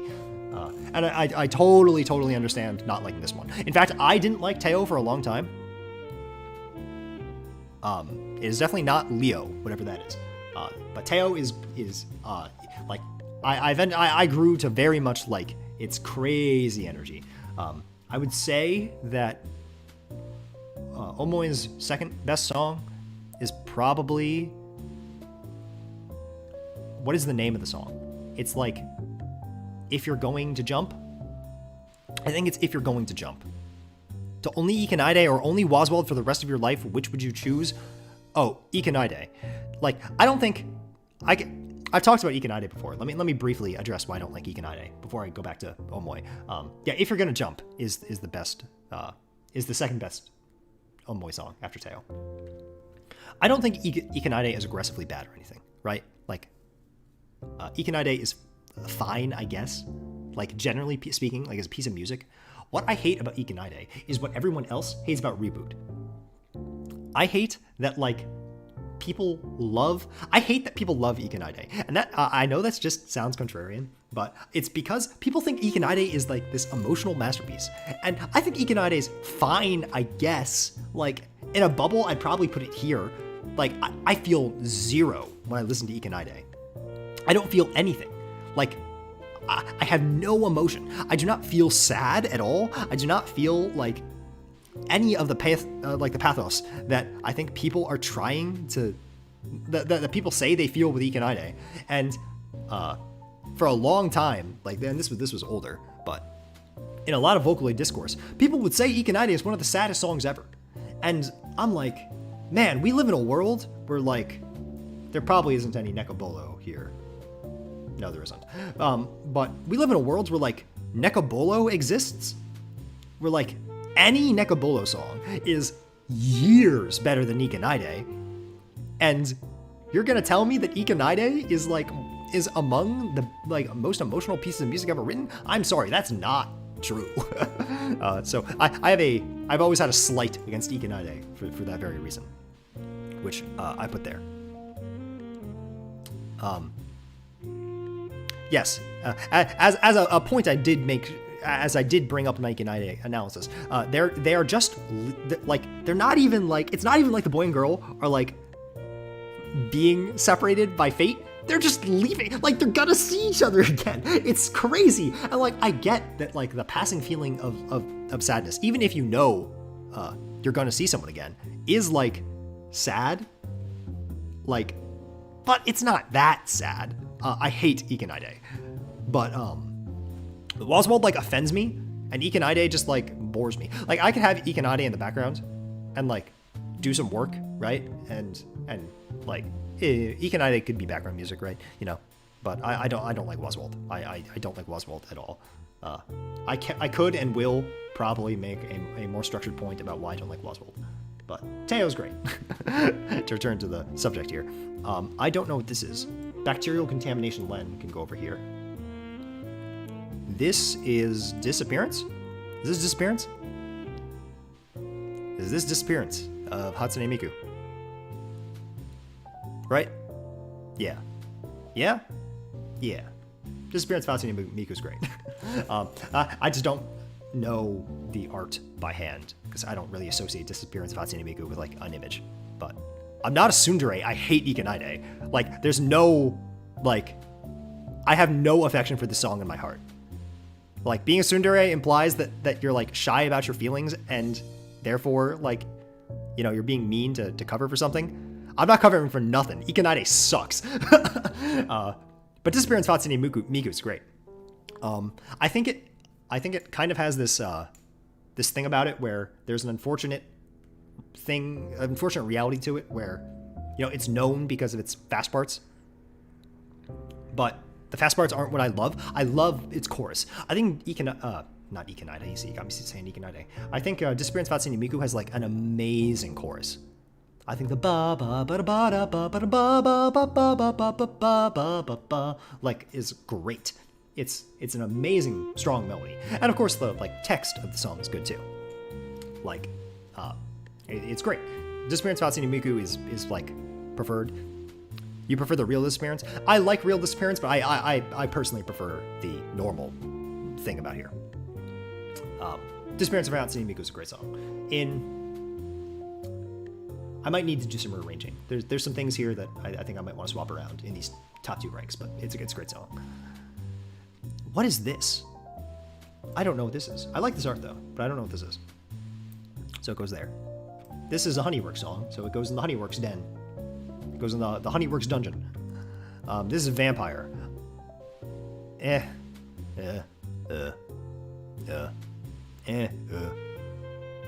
Vampire's a song.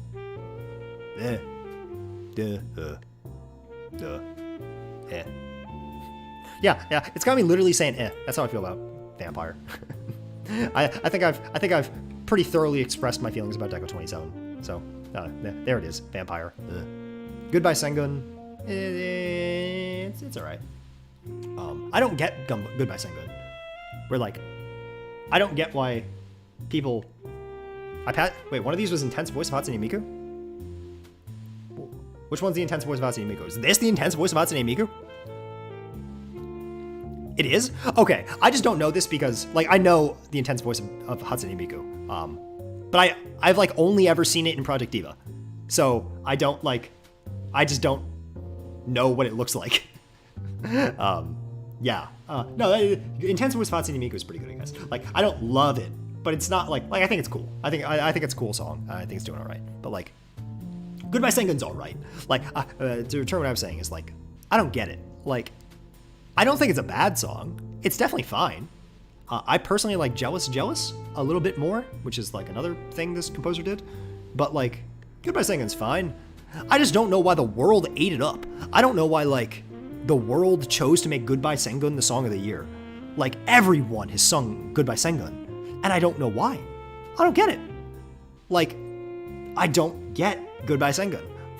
Davis brings up the point that that Vampire is probably popular because of the thirsty people who like its art. That's just so possible, and that's just so possible. But yeah, I don't like I said, I don't dislike Goodbye Sengun in any way. I think it's fine. I'm not in love with it. I don't think it's doing anything interesting enough to be one of my favorites. But it's not bad. I just don't get why the world loves it. I don't get why this is the song of the year in terms of humanity. Speaking of the song of the year in terms of humanity, King is fine. King's fine. I don't I talked about when I did the Will Stetson video that I think King is popular for kind of the same reason that Meltdown is popular, where I said that I think Meltdown was popular because of its chorus, where a lot of people like to kind of show off with Meltdown, where if you can sing Meltdown, you're showing off that, look, I can sing high notes. I have a really good upper register. And King is kind of like that too, where King, I think, only is so popular because King is a very short piece of music that lets you sing aggressively. King is an excuse for you as a singer to demonstrate, look, I can sing with growl. Look, I go left side, right side, left side, right. That's the only reason that King exists, is to show you that. As a piece of music, I think NB Baby is way better. But even then, I'm not in NB Baby is probably pretty good, I guess. And that I don't get Gonorrhea. Or I do get Gonorrhea. I think that they're popular for exactly the reason I just said, and nothing more. There's definitely nothing more interesting about King. It's just there. Ghost Rule is hell yeah. I think Ghost Rule is just a little too boring to be best of all time. I think its composition is just a little too boring, mostly because Deco 27 recycled the song and almost traced over it. No. Let me tell you what Deco 27 did. Is a kid went, Mom, can we get Ghost Rule? And Mom went, no, we have Ghost Rule at home. And Ghost Rule at home is Hibana. Where Hibana is just Ghost Rule, but worse. It is like retroactively tainted my view of Ghost Rule, because I see Ghost Rule and I just think about freaking Hibana. Which, Hibana isn't a bad song either, but it's so derivative. Hibana is so overwhelmingly like just Ghost Rule, but Ghost Rule's good. Like it's got a good message, which is more than I can say about a lot of Deco 27 songs. Like it's got really good energy, and it's touching upon like this idea of identity very well. Fun fact: when I was in college, I wrote this in one of my honors classes. It was called Identify Yourself. It was this honors class that was all about, identity and like building a personality. And like it's for our midterm, we needed to, one of our options was to write about media that, in fact, I might still have it. I probably still have it somewhere. We were to write about media that like talked about the subject of identity, because the song was, the class was called Identify Yourself. And I wrote about, I contrasted Lost Ones Weeping and Ghost Rule, which sounds stupid, but I did that. And talked about how Lost Ones Weeping and Ghost Rule talked about the issues of identity, and got that, and turned that bad boy in, and I got a 100, believe it or not. I got a perfect hundo on this thing I wrote about Vocaloid songs. And it was my honors class too, so the teacher wasn't messing around. I cannot find it. I was briefly looking in my Google Drive to see if I could find it somewhere. I'm pretty sure I do have it saved somewhere. I just don't know where. But yeah, that was a fun thing that happened in my history. But where was I? Yeah, Ghost Rule. Ghost Rule's a pretty good song. Yeah, Hibana just kind of makes me confused about it. This is Spinal Fluid Explosion Girl. This is also a great song. Spinal Fluid Explosion Girl is good. Spinal Fluid Explosion Girl, it's just insane, right? That's another great thing, is it's crazy. Where Spinal Fluid Explosion Girl and Persecution Complex Cell Phone Boy, or Girl, and Sacred Spear Explosion Boy, and Delusion Disease Darkness Girl, all those songs that are the same thing, right? They all have the same appeal, where their appeal is just that they're insane. It's all about the composition with these songs, and they do it well. The composition is great. They're songs that are infectiously fun to listen to. Because of how well they embrace energy and have this crazy tone. There really isn't that much to say, I feel, about these songs, because at the end of the day, I think there isn't much to say. They're very simple, but they do what they're doing exceptionally well. And that's really all you can ask for, as far as I'm concerned. I'm really trying to find this essay, because I got 100 on it, and I want to gloat, because what's more important in life than gloating? It was really funny, because the teacher approached me when he handed it in, and he was like, I listen to those songs, man. That's some heavy stuff. And just the image of this old art teacher, sitting at his computer and reading the English subs to The Lost Ones Weeping was hilarious. But anyway, I'll just skip that for now. But yeah, Spinal Fluid Explosion Girl, Persecution Complex Cell Phone Girl, Sacred Spear Explosion Boy, and Delusion Disease Darkness Girl are all really good. Of them, I don't know which one's my favorite. It probably is just Spinal Fluid Explosion Girl. If it's not Spinal Fluid Explosion Girl, it's probably Delusion Disease Darkness Girl. Those are my two favorite of that series. But they're fantastic. That's all there is to say. You really had the courage to put Black Rock Shooter the koe ni iru yo da ba ba da da ba ba da ba ba. Black Rock Shooter's great.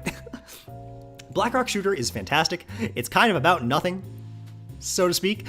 It just kind of says words at you. I know that you can go out and watch the animes and get like a better understanding about what Black Rock Shooter is about. But even without that, Black Rock Shooter is great. Like, it's this very hopeful song that is just kind of punching you with the feeling of hope. But it's great. Like, it's got a fantastic chorus. It's Ryo just flexing as a composer. And yeah, Black Rock Shooter, 懐かしい記憶 Like, I love this song. It's just such a joyous song.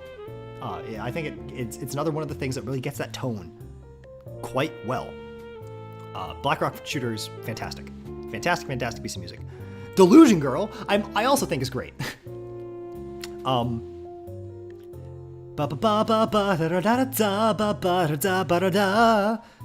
Is fantastic. Like, Delusion Girl has a really good story that it tells. It's got Shido's art, and let's stop everything. Shido's an amazing composer. Shido's not a composer. Shido's an amazing illustrator. It has Shido's beautiful art, and it's telling this great story, this great tragedy about like a man who dreamed of being a hero, and like how the one's earnest desires of being a hero contrast with a harsh reality in which you are not a hero, you're just a normal guy, and how living like pedantically can hurt so much. The tuning's fantastic, the story's fantastic, the composition's fantastic, the visuals are fantastic. There's not a bad thing about Delusion Girl. It's great. Like, I think it does tragedy very well, right? Where I think a lot of people just, in an attempt to do tragedy, I think a lot of people just show bad things. But you need to show bad things for a reason. Like, you can't just spit bile at someone, because that's not doing anything. Like, you need to construct it into something. And Delusion Girl, I think, does a very good job at presenting a tragedy, but having it mean something. And it's great. I love it. Also, yes, Octavia's English cover of Delusion Girl is A-tier fantastic. That woman is a joy and a gift to us, to us as a people. But Delusion Girl is fantastic. Definitely best of all time, as far as I'm concerned. This is Yeonjun is what this is. And Yeonjun is hell yeah. Right? This one isn't Sarashina Hara or something. It's Yeonjun. It's gotta be Yeonjun. And Yeonjun is great. I think all of the songs in this trilogy, Sarashina Hara, Yeonjun, and Akaito, are all really good. They're all telling this, like, of course, this tragedy that's based on real events. And it's great. The composition's great. I love the storytelling. I love that the fact that this song takes place from the female's side of the story. The fact that it's based off true events, obviously it's an interpretation, but based off true events is great. The last chorus in particular of this song is really good. I think it does a great job, like, at building this, again, like, palpable tragedy, right? It's putting tragedy into context and using it to say something as opposed to just being sad. Much in the way that Delusion Girl does. And yeah, there's not much more to say about it. A critique I do have slightly of this series is that Sarashina Hara, Yeonjun, and Akaito kind of all blend together in my head. Like, the events of all of them, as well as their melodies, kind of just coalesce into one singular mass. But Yeonjun is still fantastic. Great song, great composer. 18歳になった少年を捉えてたんだパパララタタブラルもいたして痛くてごめんねなんでさよならのめてたんだパパラタタラ行かないでI'm not saying anything about Lost Time Memory. There's nothing to say about Lost Time Memory. It's Lost Time Memory. Like, come on now. There's nothing I can tell you about Lost Time Memory that I haven't said in my video about Lost Time Memory, that I'm not said about in like the multiple other videos I've made in which I discuss Lost Time Memory, like, scripted at length. Lost Time Memory is, like, it's perfect in every way that you could be perfect. Everything that, like, you could do well with Lost Time Memory does well. Absolutely fantastic. I've definitely heard this song before. this Snow Miku thing, I've definitely heard before, but I cannot for the life of me recall any detail about it or its melody, despite the fact that I am positive I've heard it. So it goes in neutral. Ghost Play to the audience, hell yeah, baby. Ghost Play to the audience is really good. This is one of the better Pinocchio P songs. It's not like, it's probably in my top 10. It's not like in my, like absolute high tier, where like the highest tier of Pinocchio P songs, right? Like up here is like, I'm Glad You're Evil Too, and Whatever Yama Says Goes. Love it. Like I put all of those kind of up here, apple.com. This is like right below. Ghost Play the Audience I don't think is quite as good, but like you get to the end of the chorus with like ba ba ba ba da da da da ba ba ba da da da da da da da da, like it just drives. It has this really good driving pulse that's really good about it. I love Ghost Play to the Audience. Definitely a great Pinocchio P song. Alice in Musicland. I haven't heard this song in a hot minute, but this song's great. I haven't heard the song in a hot minute simply for the reason of it's like 15 minutes long, and one does not really casually listen to Alice in Musicland, but Alice in Musicland is fantastic. Astra Project is like a gift to this world. Like, she's a wonderful soul. She's a lesbian defender. She's a great composer of like happy music, and yeah, like Alice in Musicland is just a great time. It's just a great time. I would, the way I described, what did I say? Blessing? Where it's like idyllic, like it's presenting like an idyllic reality is also how I would describe Astra Project. Or rather what the appeal of Astra Project is as a composer. Astra Project is great. It's such a fun time. And she's written like 10 Yuri songs. So there's no way I could dislike Astra Project. She's a great composer. Astra Project is fantastic in just about every way. Yeah. Rosina, I like you self-censoring the word drugs. I don't know what this is. I definitely know what this is. Oh no, what is this song?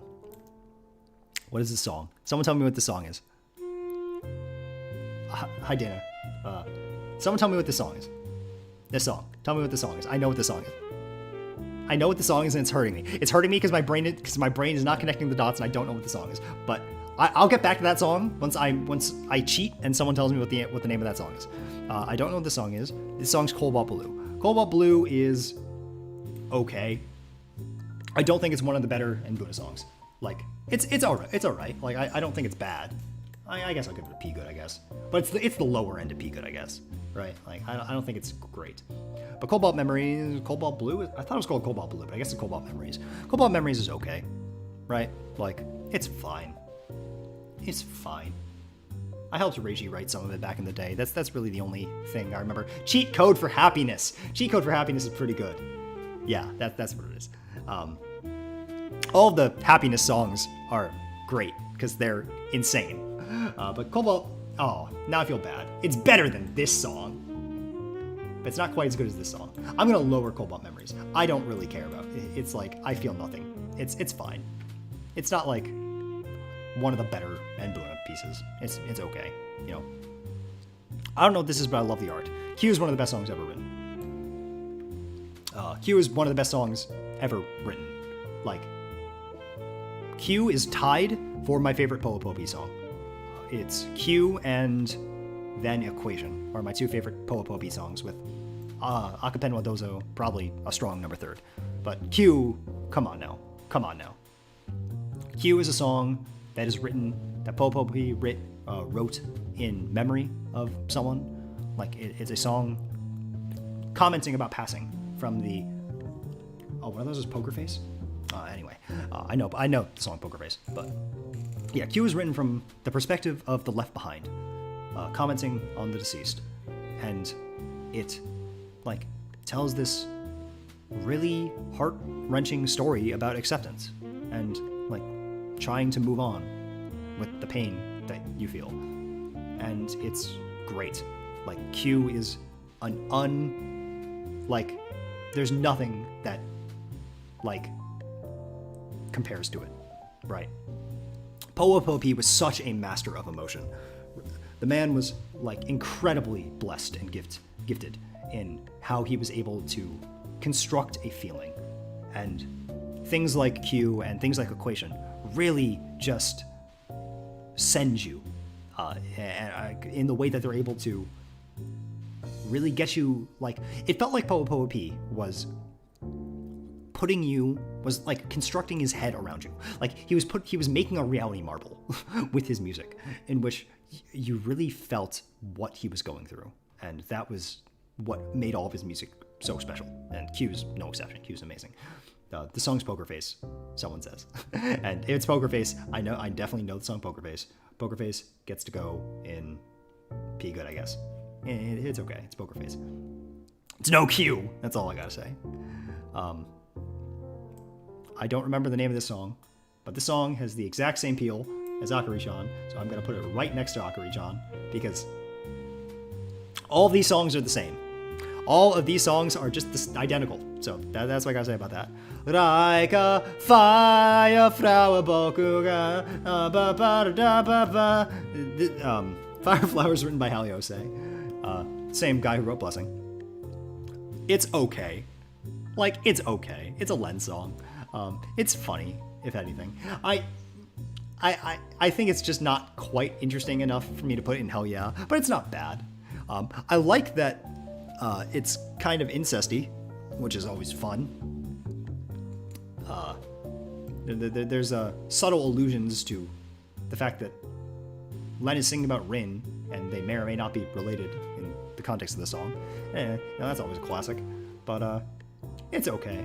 Like a fire flower boku yeah, it's okay. Haliose definitely has written better songs, right? So there you go.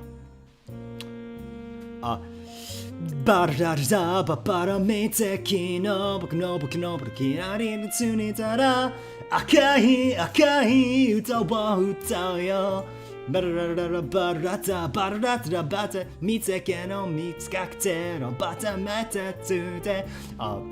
Bye is this song, and Bad Bye is a masterpiece. Like, incest is definitely not based. I don't know about that. Bad Bye is fantastic. Bad Bye is like phenomenal. Bad Bye is a song by Koman, and it is a incredibly edgy song, but it's doing it well. Like, I won't spend too much time belaboring this point, but Bad Bye is crazy. It takes you through the whole. I don't think I've heard the remake, Rosina, of Fireflower. I'll have to track that down after this. But Bad Bye takes you through the whole cycle of grief, where Bad Bye's crazy. And yes, the Kage Pro 24. There's a cover of Bad Bye that is a Rin and Len duet that is definitely the better experience than the normal one. But Bad Bye's great. Bad Bye's phenomenal. It takes you through this whole sequence where the song feels suffocating, right? I think Bad Bye kind of has a thesis statement where Bad Bye goes, by the end of this song, I want you to empathize with this guy killing himself. And how am I going to get you there? And it goes through every step of grief, crumbling more and more as you go along until you reach this breaking point in the last chorus. It has great use of parallelism, where in the first verse you have I sing a red song, and the red is referring to the blood that is dripping from your wrist when you self-harm. The second verse is I sing a blue song, where blue is the teardrops from your eyes as you cry. And the last is I sing a black song, where the black is your heart that has gone black when you have thrown everything away and you have fully dropped into the pits of despair. I could talk forever about why Bad Bye is just a thoroughly great and beautiful put together piece of composition, both in its visuals and its composition, musically, and its lyrics. Bad Bye is great. It is a aggressively unfortunate song, but like it's pitiable. Like I think especially if you look at Bad Buy's second verse, where like I sing a blue song about the me that I hate, and the protagonist sings about like their past accomplishments and how all those have fizzled away over time. It really just, there's something about it that is so just heartbreaking. Bad Buy is heartbreaking, which is why when you get to the end, you have built up that pathos, and like it's great.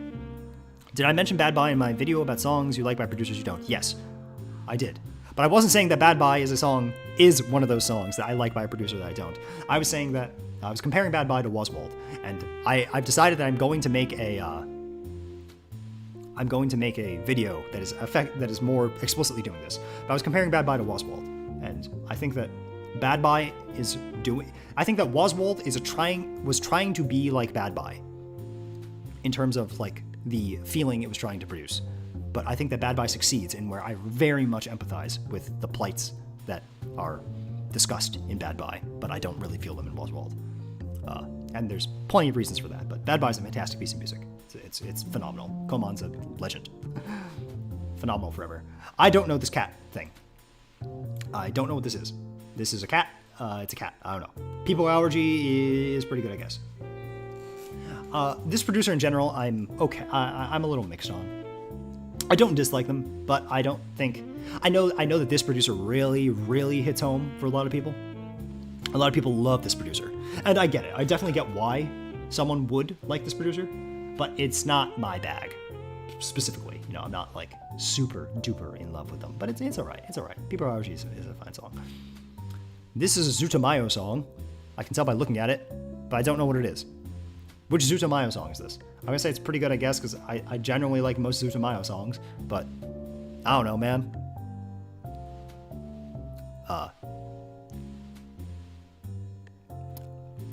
I have not made a video explicitly about Oswald Davis Productions, but I will. I don't like Oswald for many reasons that I will get into when I get into that video. I briefly discuss it in the last video I made, but Kachidoki Bear, yes it is. Yeah, whatever Zootopia song this is, it's alright, I guess. Zootopia a fine producer. I'm not like, again, I'm not in love with Zootopia, but Zootopia's fine. It's Mafu Mafu? This isn't a Zootopia song? What is this? What song is this? This is Mafu Mafu song. Valley, what song is this? I don't know what this is. It's Jigsaw. Okay. Jigsaw is fine. Jigsaw's a fun song. I resent Jigsaw because its map on Project Diva, in Project Diva, is really hard. And I can't clear it on hard. It's a very hard map on Project Diva, but I like the song. I've heard it quite a lot. Yeah, I'm not gonna put in hell yeah, but it's a good song. It's in the upper like echelon of pretty good, I guess. But Jigsaw's it's a good song. Which one is this? Is this has to either be Common Heroes or Shuen no Shiori, like the song Shuen no Shiori or the song Common Heroes. But I don't know which one this is. I feel like didn't the last tier list have Common Heroes? Which would immediately lead me to believe... Yeah, I know Zootopia isn't Vocaloid, but tell me that doesn't look like Zootopia's art. Which would lead me to believe this is Shuen no Shiori. But it doesn't really look like the art of Shuen no Shiori, so I don't know what the song is. But it doesn't matter, because whether it's Common Heroes or Shuen no Shiori, whatever one it is, they're both some of the best songs of all time. It's the one that's Shuen no Shiori. Yes. Let me tell you about Shuen no Shiori. The song Shuen no Shiori, not Shuen no Shiori as in the name of the project. The song Shuen no Shiori is so slept on because it came out a good deal of time after the rest of the songs in Shuen no Shiori did, or a lot of the other ones anyway. Like, it came out a long time after, like, Solitary Hide and Go Seek. But the song Shuen no Shiori is fan-freaking-tastic. Like, where if you were to say that Common Heroes is the, like, children record of Shuen no Shiori, then the song Shuen no Shiori is like the freaking, it's like the summertime record of the Shuen project, of Bookmark of Demise, where the song Shuen no Shiori is great. Like, it's expressing so many things, showing the characters. I really like how there's a flip where in Common Heroes, at the end of the song, Aya and Biko like reach out their hands and end up saving Sita and Dine. Like they lift them out of darkness in this beautiful moment in the end climax. And in the climax of Shuma no Shiori, Sita and Dine reach out their hands and lift up Aya and Biko out of darkness. And there's this great flip where like now these Sita and Dine, who are like the aggressors, they're the ones who like kind of fall first in the context of the story. Like they have overcome their darkness and can help Aya and Biko. And that's beautiful. There's also like one of the last lines of the song is like the demons wanted to like came out to play. The demons came out to play, right? But we beat them. Like they wanted to play hide and seek, but we beat them at their game. I'm gonna actually look it up because I want to say it right. Because I love that phrasing. Because it alludes to Lonely Hide and Seek, like the first song. Wow, there's a lot of words. Yes. The ones who won the game of hide and seek against the faceless demon were us. Trusting in friendship, to the cat, to the bookmark of demise, we say farewell. What an amazing way to end, like, Shuma no Shiori, right? Like, I said how tragic it was earlier, that Shuma no Shiori never got to finish. But even though it didn't get to finish, it ends on, like, this great, amazing power of friendship song, where in the game of hide and seek, talking about lonely hide and seek, we beat the faceless demon because Kokiri-san is the like antagonist, so to speak, throughout the Shuin project. And yeah, these kids who like fell victim to the ghost of Kokiri-san and like turned against each other and betrayed each other in spite of how much they wanted to be friends. Like them grouping together to overcome that is just the perfect kind of like Higurashi-esque power of friendship trash that I love. I love it. I am such a huge fan of this song and of the Shuin project in general. It's great. I don't know what this is. This is 1-2 Fan Club. I China ba ba da ba ba ba ba I fan club. It's great. 1-2 Fan Club is great. It's just a fun China song, baby. I really don't have anything more complex to say other than its composition is a marvel. It's just a very fun, happy song.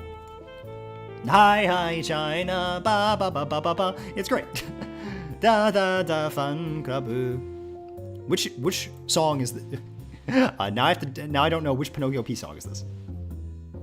Is this What's Inside? I think this one's What's Inside. Let me quick check. I'm like 99% positive the song's What's Inside. I just want to be certain. Oh my gosh, Pinocchio P, you have made a lot of videos. Man, you have a lot of live streams, homie. Where is it? Gosh darn it, I know.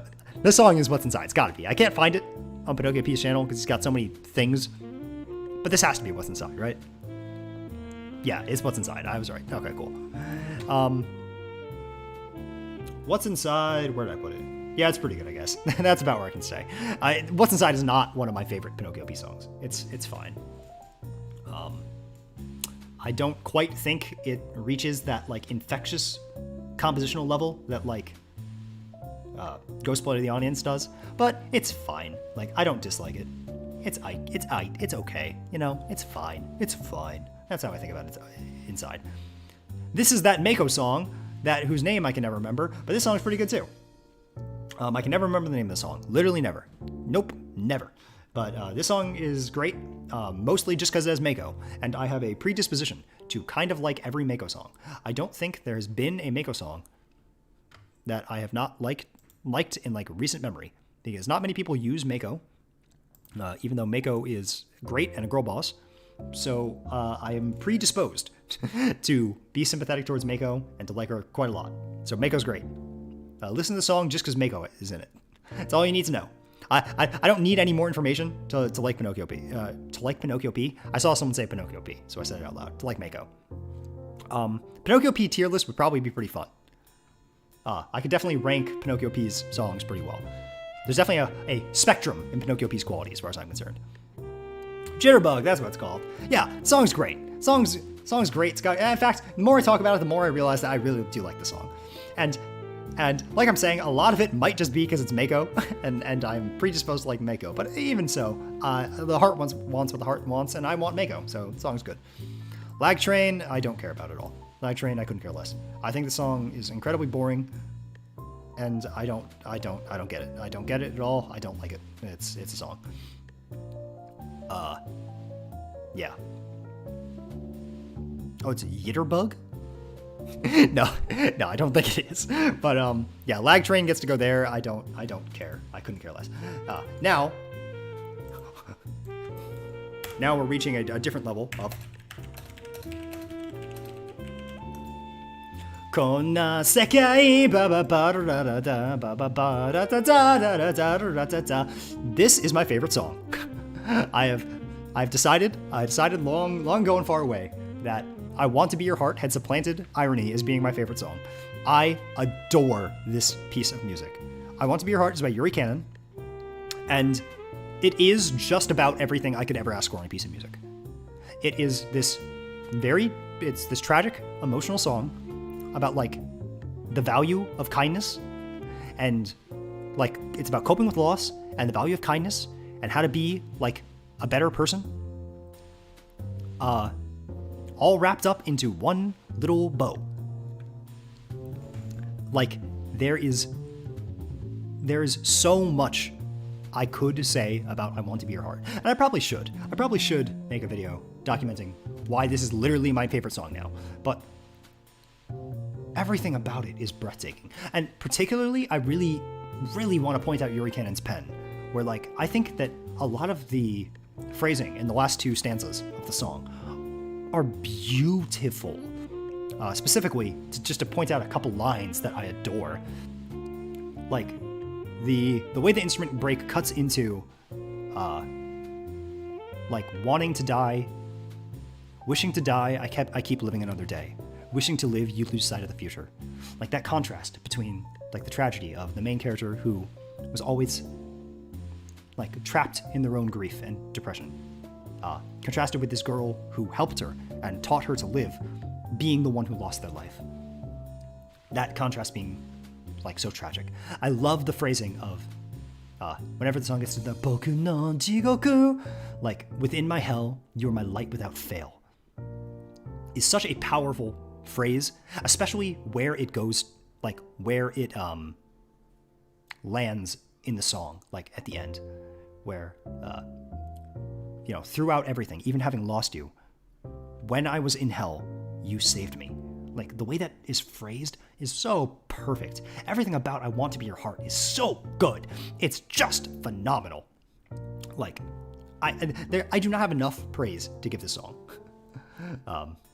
I love the way it ends. I love the way that it's not just a song about coping with loss, but that it ends with, like, I'm going to try and help someone the way that you helped me. If I could be someone else's heart too, then my life would have meaning. And it's great. It's perfect. Do I plan on playing Project Sekai? Yes, I'm probably almost definitely going to play Project Sekai. Yeah, I have it up on my phone, baby. Yeah. Oh, this is interesting, Charlessi, because Charlessi asks, does anyone have a favorite cover of I Want to Be Your Heart? Because he doesn't like Gumi but likes the song. I don't think anyone sings it as good as Gumi. I think that the way Gumi is tuned, specifically with the high notes, is that, to briefly explain what I'm talking about, I'm going to pause the BGM for a second. I think this has a problem where a lot of people sing it like Konna sekai ba ba ba ra ba ba ba ba ba ikiru demo ba ra ra da. Where like in order to hit that high note, which is very high in the register, if they're a male, they flip into falsetto, and if they're a girl, they like fall back in their throat in a head voice that's really breathy. And I think that like doing that to the high note, like using your falsetto to go ba ba ba ba ba ba ba ra da da, like takes away from the power of the chorus. Not like I think that it only really works if you're able to sing the chorus in your full voice, right? I think if you have to dive back into the throat and or use falsetto, that you are not singing the song well. And it's very hard, which is like, I don't blame anyone for not being able to do that. Like, you need to have very, very good vocal control and very high range in order to hit that high note in full voice. But that's why it's a Vocaloid song, because Gumi can do that.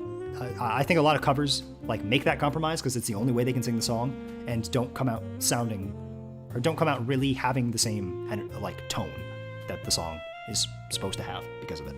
And it's not their fault. It's a hard song to sing, but I love this song. Beautiful. Is Kisaragi Attention, of course. Kisaragi Attention. Kisaragi Attention, it has the same problem as Imagination Forest and the same problem as Soundless Voice. Like, it has the same exact problem. There's nothing wrong with Kisaragi Attention, but again, to state, Kisaragi Attention is completely outclassed by Otsukimi Recital. I don't want to listen to Kisaragi Attention, because if I'm going to listen to Kisaragi Attention, I may as well just listen to Otsukimi Recital instead. That's the problem with Kisaragi Attention. I think it's a great song. Like, I think particularly it's like the refrain before the last verse, yeah, I think that maybe I can. No, you can't keep on hating yourself. Can't you hear the cheering of the crowd? It's great. I haven't heard a cover of I Want to Be Your Heart with any other Vocaloid, Charlie, so I don't know. I'm sure they exist. I have not heard any, so I can't speak to that. I imagine, like, if there's like a Ritsu or like a Ruko cover, if that exists, that's probably pretty good. It's probably what I would guess if I were to look. But Kisaragi Attention's good, just Otsukimi Recital does it better. This is the song that I have always affectionately referred to in my mind as that One Yampu thing. I like this song, but I can never remember its name because I just remember it as, like, Wanyampu had like a exhibition. This is Wanyampu's art for anyone who couldn't tell. And Wanyampu had like an expedition where they like showed off this as a piece of animation before making it into like their full thing. And yeah, like it's a good song. I like it a lot. I really like everything about it, but I just think about it as that one Yampu song, so I can never remember its name, but it's good. I don't know what this is. Amano Jaku is one of the best of all time. Amano Jaku is great.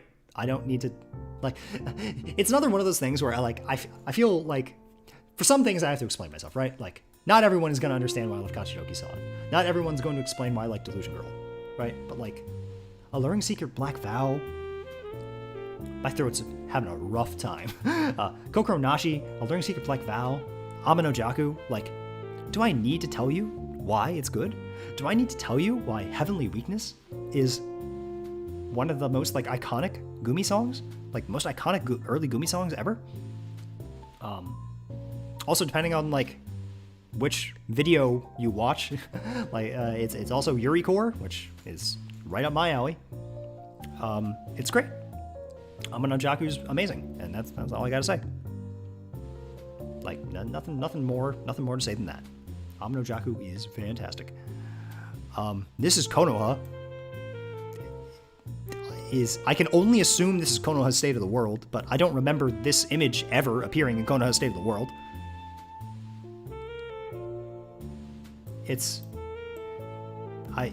I'm going to assume it's Konoha's State of the World, because what else could it be, and say it's pretty good. But I really don't remember an image like this ever appearing in the PV. I guess it must, because there's no way this is anything other than Konoha's State of the World. But yeah, Konoha's State of the World is good. I think it's kind of unfortunate that it doesn't matter in the sense of like the story. Like, Konoha doesn't do anything in this song. And like the whole idea, the whole part of the story that's Konoha trying to save Hibi and Hiyori doesn't really matter to anything at any time in the plot of the Kagura Project, which is unfortunate. But it's a good song, and the last 20 seconds of the song was really important to everyone who was trying to like figure out the Kagura Project, because the last 20 seconds of the song shows like bang bang bang rapid fire, a ton of images of like the Mekakushi troop as kids and stuff, and just a ton of other information that was really useful to trying to solve the mystery of the Kagura Project back in the day. It's a very good song. I just wish it mattered more. Like, I feel like Konoha kind of gets robbed in that I wish the song was about something else. I wish the song was about like Shintaro and NA or something. Because Haruka and Hiyori and Hibiya just don't really matter that much at the end of the day. And that's just the unfortunate reality of things. But it's not bad. Oh no. Okay. The only song... Wait, I know what this is. I feel like I know what this is. But the only song I definitely know is this one. Of the ones that remain. And this song's pretty good, I guess. I can't remember the name, and it's like a crazy name, but it's a pretty good song. It's a crazy Mambo song. It is what it is. What are any of these? Oh, is this the school song? The school song about school. I think this is the school song about school. Utopia? Shoddy Utopia Complex. Is this Shoddy Utopia Complex? I think this is Shoddy Utopia Complex. That song's pretty good. That song's really good. I haven't heard Shoddy Utopia Complex in a minute, but Shoddy Utopia Complex is like the anti-Lost on Sweeping. It's a like song critiquing school, but it comes out way more overtly positive than Lost on Sweeping does. If it's not Shoddy Utopia Complex, I'm gonna look like an idiot. But this is Kimi no Taion? Okay, I do know this song. I thought I did. Yeah, this song's also pretty good, I guess. No, this song's pretty good, I guess. Shoddy Utopia Complex is great. No, this is Geometry? Proof geometrical equations can solve all things. That's what it is. That's what it is. Thank you, Jordan. The all blue thing made me think it was Shoddy Utopia Policy, or Shoddy Utopia Complex, whatever that song is called, which I really do like a lot. But thank you, Mr. Jordan. This song is also great. In fact, I like this song. I like the proof geometric formula can solve all love problems more than Shoddy Utopia Policy. So good. This is one of repetition? Okay, wait a minute. I know all of these songs. I just didn't know their art. I know all of these songs. Okay, good. Thanks for the cheat sheet, because I do know all these songs. Proof geometric, like equations can solve all love problems is great. This is another one of the best Mambo P songs. This top tier Mambo P songs. This is a very heartwarming song about a very awkward boy trying to fall in love with a very awkward girl, and it's just heartwarming to see. It's great. One of Repetition is one of the best songs ever. Like, it's got this like kind of like malaise Rin rapping thing where it's great. It's very weird to describe the Rin's like rap that she does, but it's captivating. It's definitely like spellbinding. And ultimately like her the chorus is also great. I love the way it like every line, because it's a question ends on Deska. I think it like flows very well and it's beautiful. I love One of Repetition. I very much love this song. It's great. Hyperventilation Dance is also one of the best songs of all time. See, I just didn't know their art. I feel very strongly for these songs. Hyperventilation Dance is great. I'm happy that we have some Nashimoto P representation. This song is like uncomfortable. Nashimoto P's whole thing is being uncomfortable. Nashimoto P is like grossly uncomfortable. Where like Nashimoto P makes me feel uncomfortable being a human. There's no one who's mastered the art of like making you feel like garbage the way that Nashimoto P can. His best song is definitely Shinin Tagari, and number 2, I don't know what number 2 is. I'd have to think harder. Probably the Suicide Song. I think Shinin Tagari and the Suicide Song are my favorite Nashimoto P songs, but very good composer. Which one was this? Where's the cheat sheet? I don't know any of this art. Where is One of Repetition, Hyperventilation Dance, Geometric Equations, Electric Magic? Actually, I don't know what Electric Magic is. But You and Me, therefore You and Me is also a fantastic song.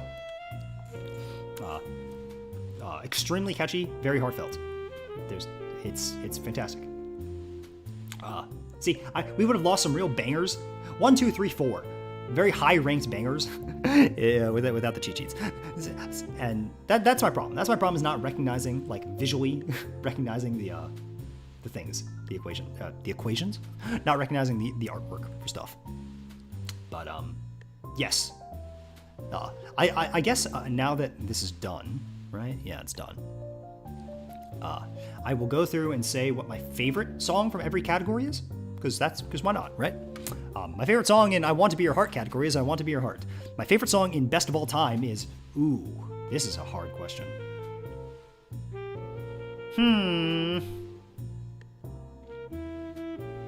This is really hard.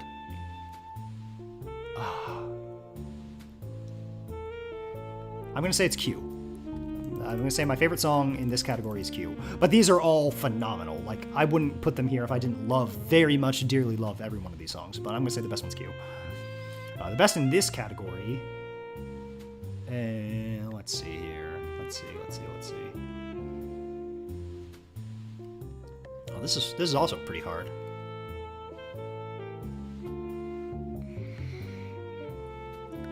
The best song in the Hell Yeah category... Oh no. Oh, this one's harder than Best of All Time.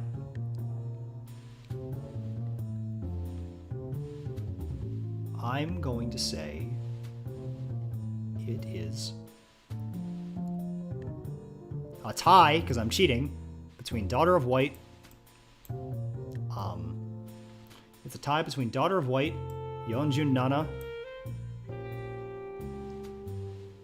and Proof Geometric Love Can Solve All Equations. It's a tie between these three songs. So I Want to Be Your Heart, Q, Daughter of White, Yeonjun Nana, and Proof Geometric Love Can Solve All Equations. Geometric formulas can solve all love. It's proof geometric something or other, something love. Best song of Pretty Good, I guess, is, this one should be easier, right? Like, it should get easier as I go along. That's what you'd think, right? That's definitely what you'd think. I'm gonna say it's Kisaragi Attention. Is my favorite one of these songs. Yeah, I love Kisaragi Attention. Good song. Best song in Neutral No Opinion. Oh, this is hard, because I don't really like these songs.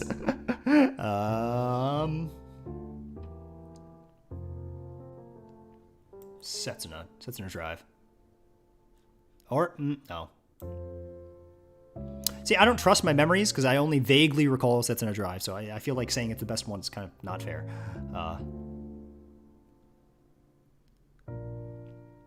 Happy Halloween. Also, I'll leave Life Reset Button, actually, you know? You know what? I'll leave Life Reset Button there. My favorite one of these is definitely Cowardly Mont Blanc. I very much don't like Vampire Electrain. And, my favorite song in the Ikanide category is this one, because it's not Ikanide. I would never say Ikanide is my favorite. It's my favorite anything.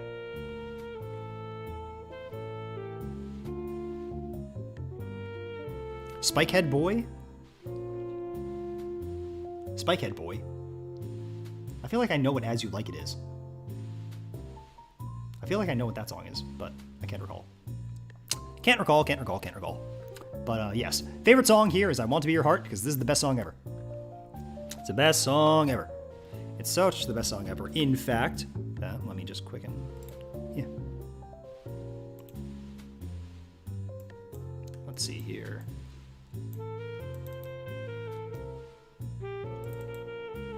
This. These are the best songs ever. And there's I Want to Be Your Heart. Right there. Right here.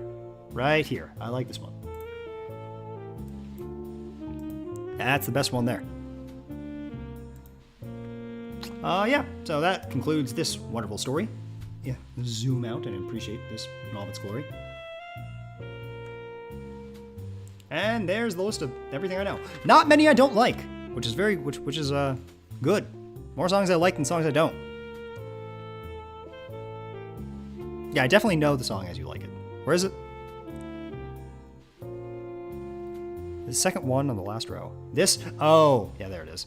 Now I know this song. The song's, it's okay, I guess. Most Eve songs are pretty good, I guess. Yes, Wait, it does count. Eve's songs...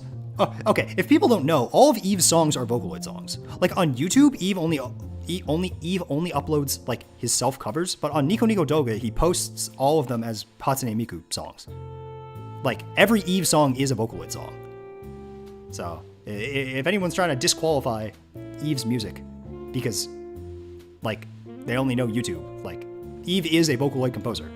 Just, for some reason, he makes the bizarre choice of only uploading his self-covers on YouTube. But every single Eve song, like I'm talking literally 100% of them, are Vocaloid songs that he posts on Nico Nico Doga.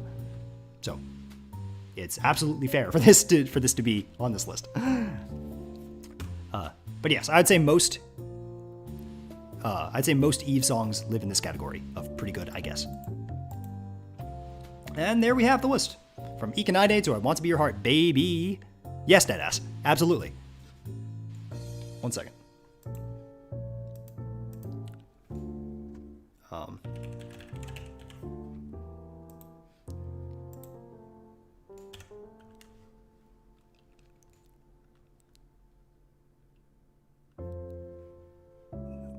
No, maybe not all of his songs, but a lot of his newer songs are also still Vocaloid. But let me here. Just for anyone who didn't know this, this is Dramaturgy, and it's Miku.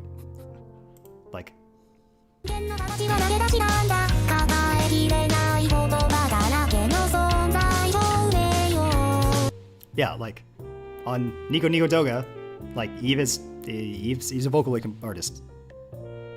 Yeah. And I totally understand. No, I'm not trying to malign anyone. I totally get why you would think that, because on Eve's channel, you see self-covers, but Eve is a Vocaloid composer, and all the Vocaloid covers, the Vocaloid versions came first. They're Vocaloid songs. But yeah, this is the list. So, in the future, I guess we can break it down by composer. Someone had the great idea of ranking Pinocchio P songs, and that's a great idea because there's a huge... Dramaturgies and Project Diva? Wow, I didn't know that. But there's a huge valley in quality between Pinocchio P songs. I think Pinocchio P is some all-time classics and some pieces of garbage. So that's a fun idea I might do at some point. But otherwise, here's the list, baby. I don't know this stuff. And hopefully I wasn't exposed too much, you know? The only thing that you need to know, that anyone needs to know, is that if you have not heard any of the songs that are in Best of All Time and or I Want to Be Your Heart, that you got to get on that, because that's your duty as a human being. Y'all gotta freaking step up your game and get on the best song ever. And other than that, I think this is good for now. I think I'll conclude this journey, and I'll see you all in a better, more beautiful world. Next time, I don't know what I'll do next. I don't know. I don't know what I'm going to do immediately next. Well, there's lots of fun ideas. I'm definitely going to do a songs I hate from producers I love, because someone had the great idea to just reverse that. Because I could definitely think, Yuri Cannon is one of my favorite producers, made this, but I don't like all of Yuri Cannon's music. There's definitely some Yuri Cannon songs I don't like, and I'm sure there's more.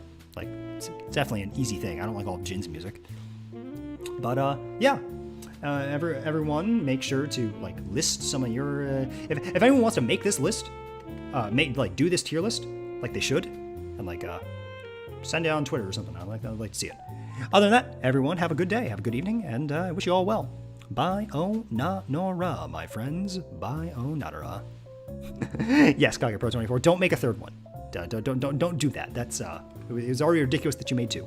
So bye Anara, and don't work yourselves to death. Bye bye.